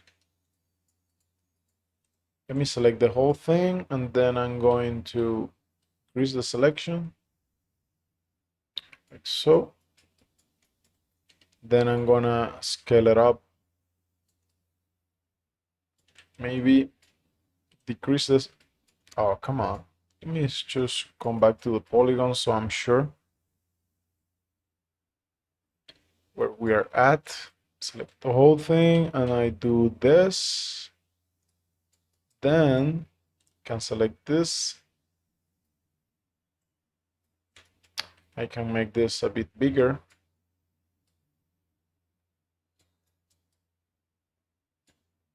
Bit more. Then I'm thinking we could select this thing, Shift H, do a float fill. Then I increase the selection, and we cut and paste this thing. Now let me push it apart a little bit and press I to isolate. And let's make it a bit shorter and also larger. Then we are going to extend this, and immediately after I just going to scale it down. Okay, then what I want to do is, let me create a, this is only for now, so that, let me see if we can figure this out, if I can, because I have never used the distribute tool, because I want to make like a visual guide of where possible holes will be to get something like this sort of detail. So let me just do this, and I know we can do something similar with modeler. So let me see what does the documentation says. Okay, so this is a good case where the spacebar workflow will be useful. So why don't we do that? So we're creating something in context. Okay, so let me select this point. Only to be able to select, I'm wondering if that's gonna work. So, but let's do it anyway. We're gonna figure out together. Okay, let me select this point and do a Q-tube. It didn't got created where it should have been. So let me redo that. And I think I need to select the polygon instead. So let me do Q-tube there. And that's it. Now we got it. There's something important here, and that is we need to set this to 0. So it's pointing straight up. And let me see if this is the proper way of doing it. So let me model on top of this guy a little bit. So first, I want to delete this. Now I want to do that, and then this, then this again, and then I want to do P for fill, and let's extrude it inside and grow the selection. Then why don't we scale it up a little bit, and I do a few holding edges. Let me select the edge loop and do this, and then I do it once again here. Let's subdivide this guy, and that looks a bit decent. Let me select all of this and grow the selection because I want to move this up a bit so we can tweak it out like so. And we got this. Then I can do this and select the whole thing. Proceed to push it inside. Oops. Let me see if I can. Okay. Alt C works great when you do that mistake. Okay,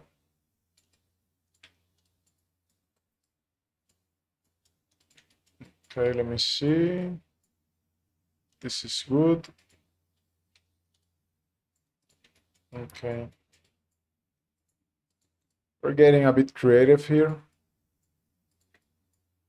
What happens if I push this guy like so? No, like so. Okay, what if I push it inside? Or maybe outside?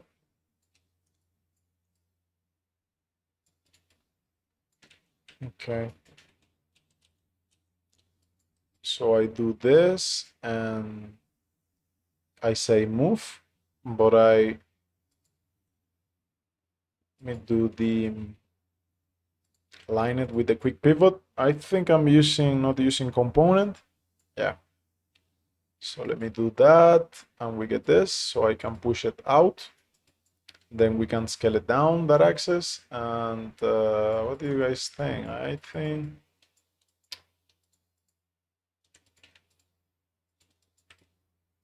something like that.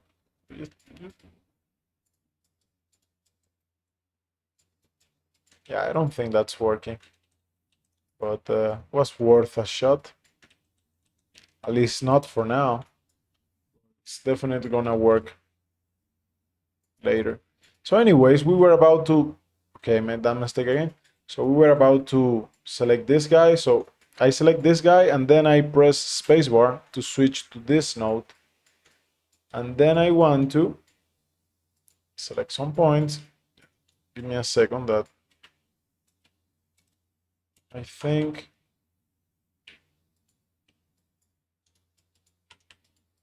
Okay, I think this is about to crash.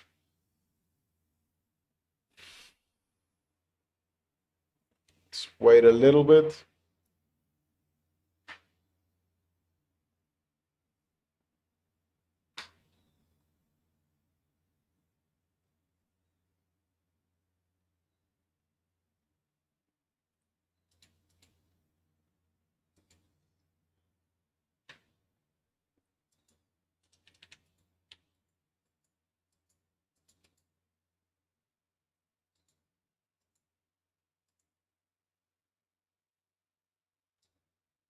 Okay, that was something else.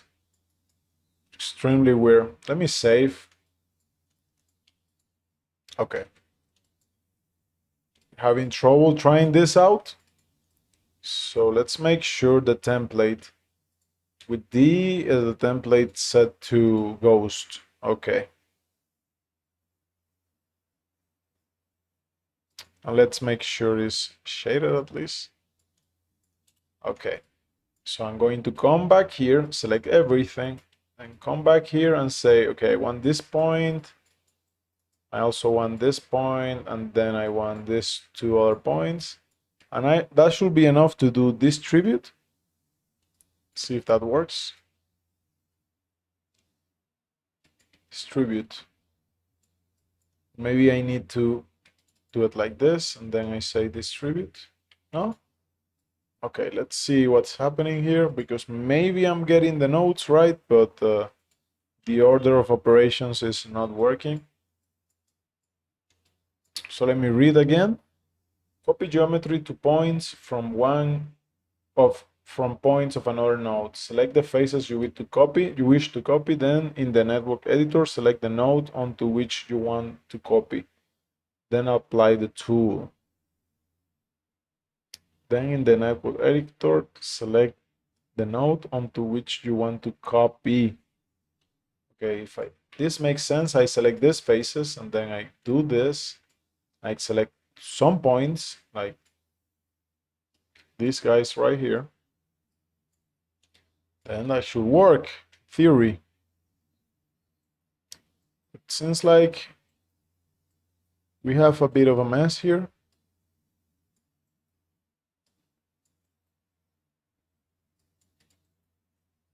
So I think that for now we can forget about this. I need to get more into. I need to look up how that tool works, but for now we can just do it like this. And now I can come back here and do a just plain copy paste. It's no big deal. So let me do a delete the history because I think it's a bit slow right now. So let me choose Control D and I move it down. Control D, Control D. We definitely want to push this guy in, these guys in. Just not right now. Actually, I think I made a mistake because if I press I don't think we're gonna get, okay, never mind. Okay, never mind. So let me select these faces and do a pick color, and I select this guy and I just move it to the side. Then I do this and then move it to the side as well. I can do subdivision right now. It's definitely a bit weird right now. It's not behaving properly. I think I'm just going to restart. Yeah, so let's just do that. Restart Houdini. Sometimes that can happen. As you can see, I press X and it's taking a while to exit. That means that something funny was going on. That's what it usually means.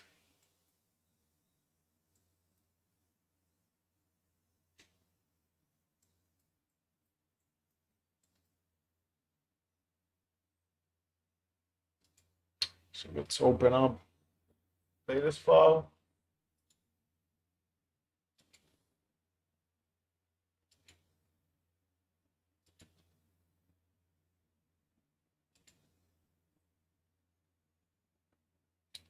And let me come back here and try to do that once again. Let me first do the usual, bring up the parameters, hide this thing.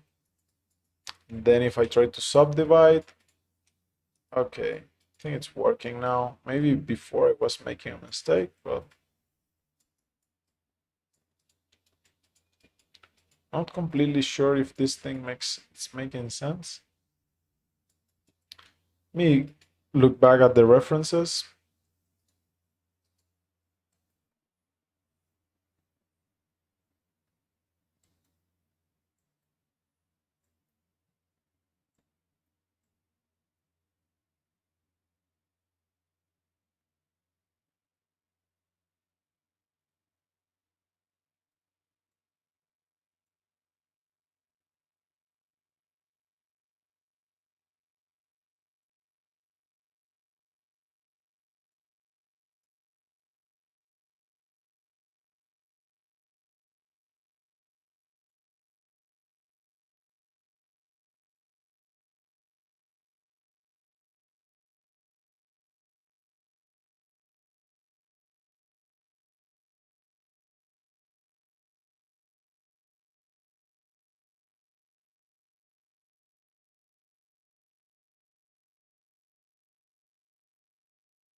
Yeah.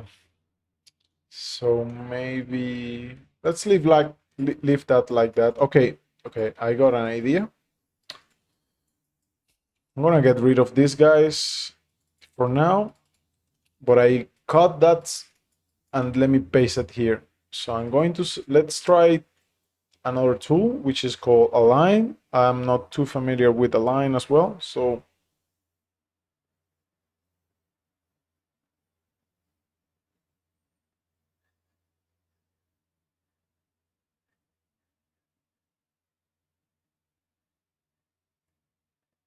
Okay, let me see if we can figure this one out. So we got, let me see if this works. I can't come back here and select this point. Let me see if I come back here and I do select everything and I press align. Let me see if that's gonna work.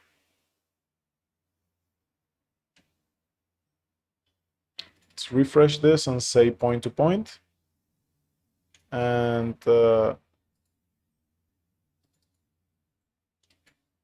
center. Okay. Give me a second. I think we're gonna figure it out. Wait. Let me cut this. Okay. And then I'm gonna paste it here. So now I do the align stuff. I'm gonna say point to point.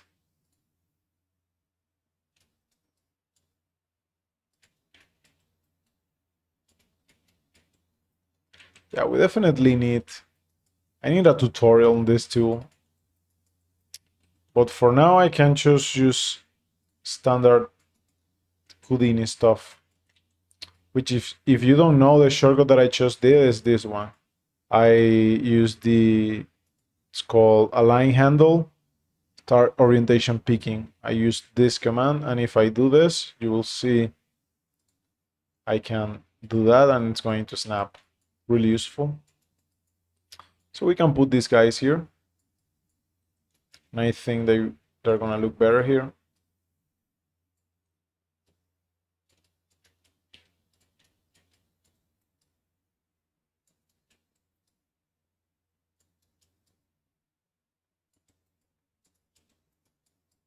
So we made this thing smaller. And I think maybe I can add just a bit more geometry here.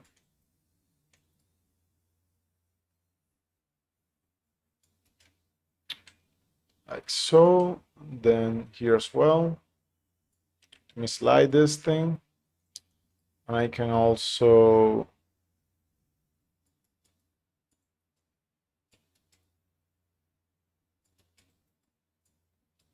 select everything. Let's use the lasso. And then I'm gonna, oops, be a bit more careful there. I'm gonna move it down and to the side.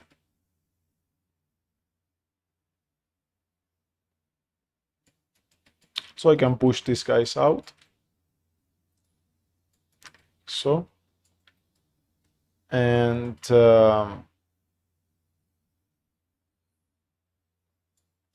if we think about this, and select this and do this, and let me select all of this and push this out, press T.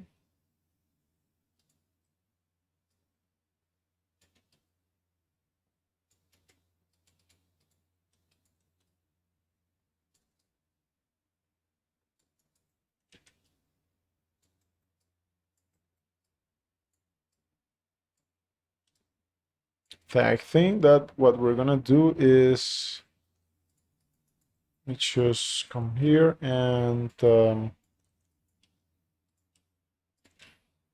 slide this like so, and I'm gonna add a bit more to, oh, okay, I think it's better if I just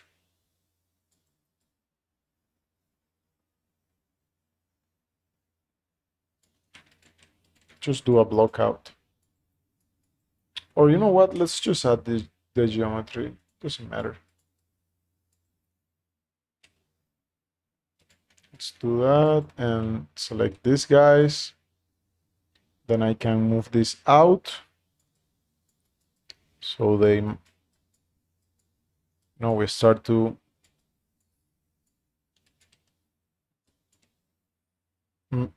make sense of these shapes. Let me do, okay, sorry. Let me select these guys and grow the selection. I can move them to the side with a tweak tool. Now I can select these guys and do a straighten. I think that's gonna work. Let's see. If not, let me see if this tool works. Maybe not, since I'm selecting polys.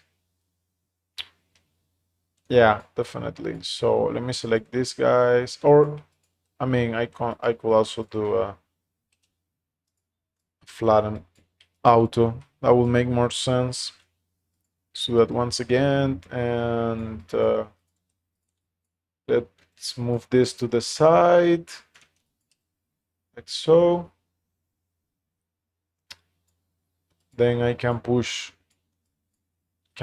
pick this out.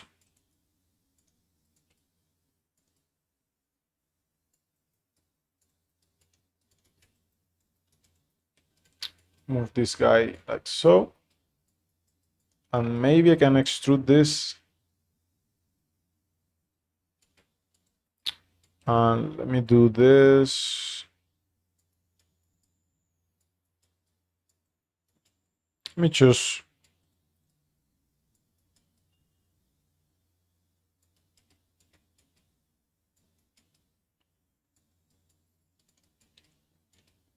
Maybe let me pick this out or not. I'm thinking maybe I can choose extrude this. Maybe. So let's move this to the side. Can select this and grow the selection and move it like so. Do the same thing with this guy.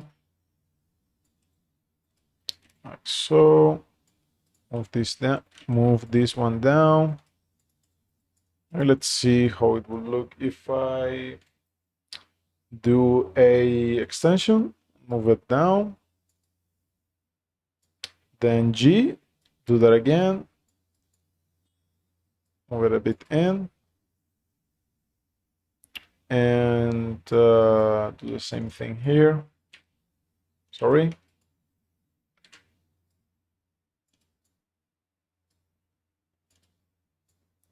Again.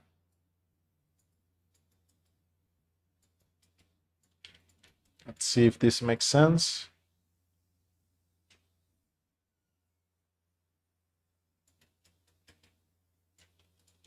We come back here and isolate this guy for a second.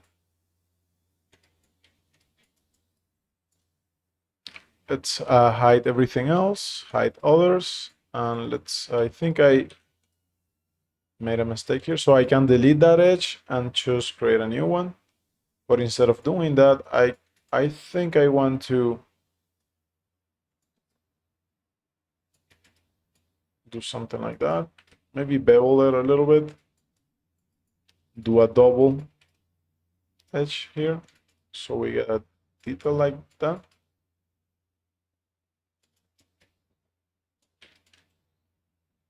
Let's do a flatten here because that. Okay. So another way of fixing this edge that gets smooth is just select these guys, increase the selection, cut and paste.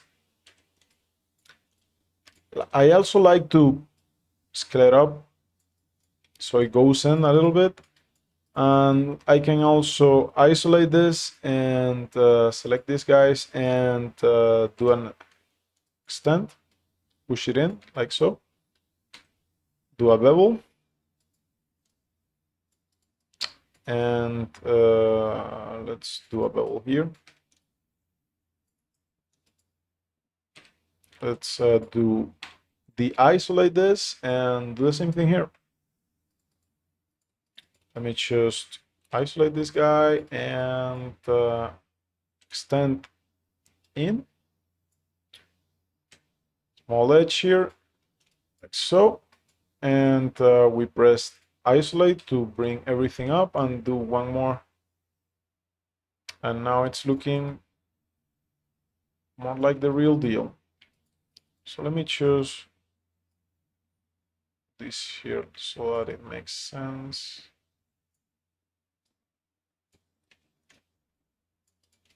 And maybe we can even stroke this out or in. Let me see how that looks. Huh. What if I do this? Yeah, no shot. Extrude it out.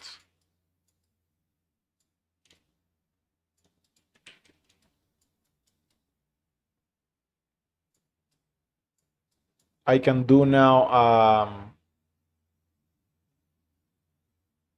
boundary. Now I can do an edge.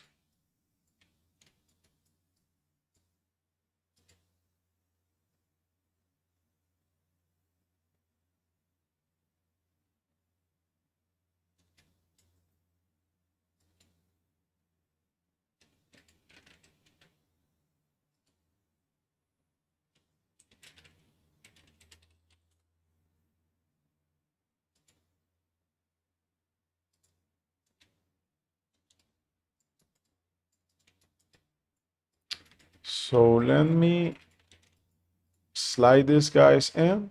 See if yeah, let's forget about the whole thing.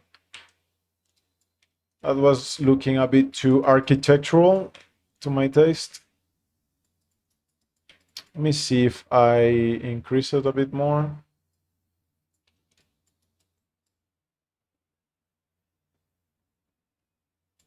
I think I need to change the color so it looks a bit better. Let me select all of this and I'm going to color this, and now I'm just going to deselect and make it darker. Then I do ghost others. Yeah, something like that. Then for this guy, what I can do is I select this and then I flood fill with Shift H and I do cut and paste. And now I can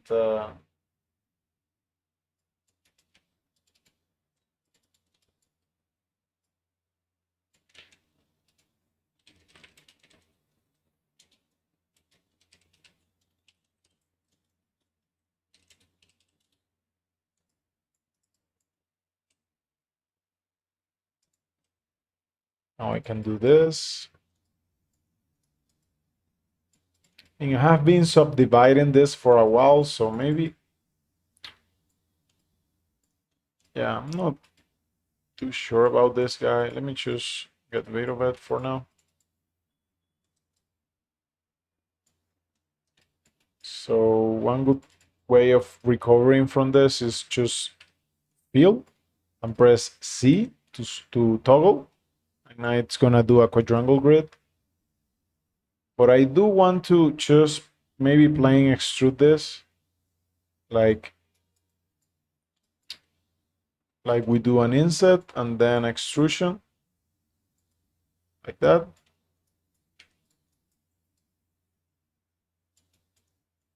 One more thing, actually. I select these guys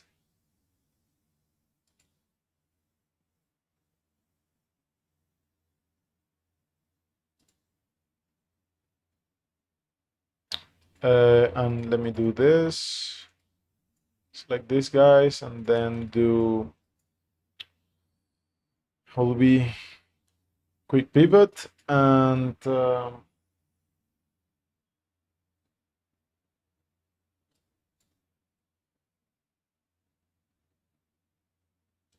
me hide everything. Do the quick pivot thing and I can just straight out like so. Now I can ghost others and maybe move it down a little bit. And I can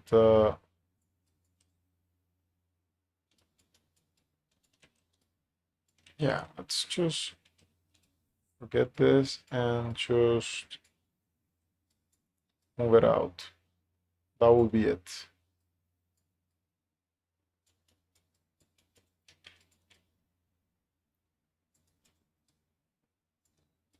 I can just move this a little bit to this side.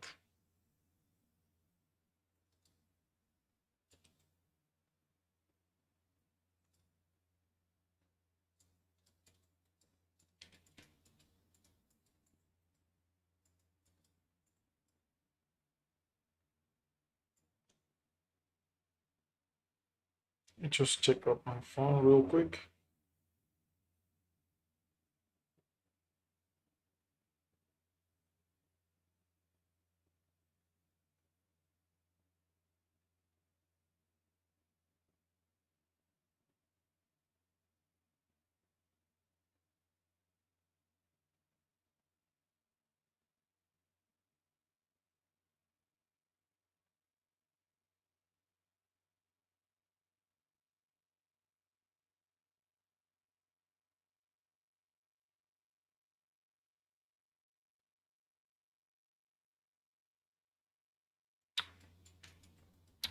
So come here and I press I to reveal everything.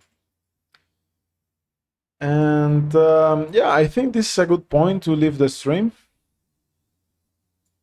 It's been wild today.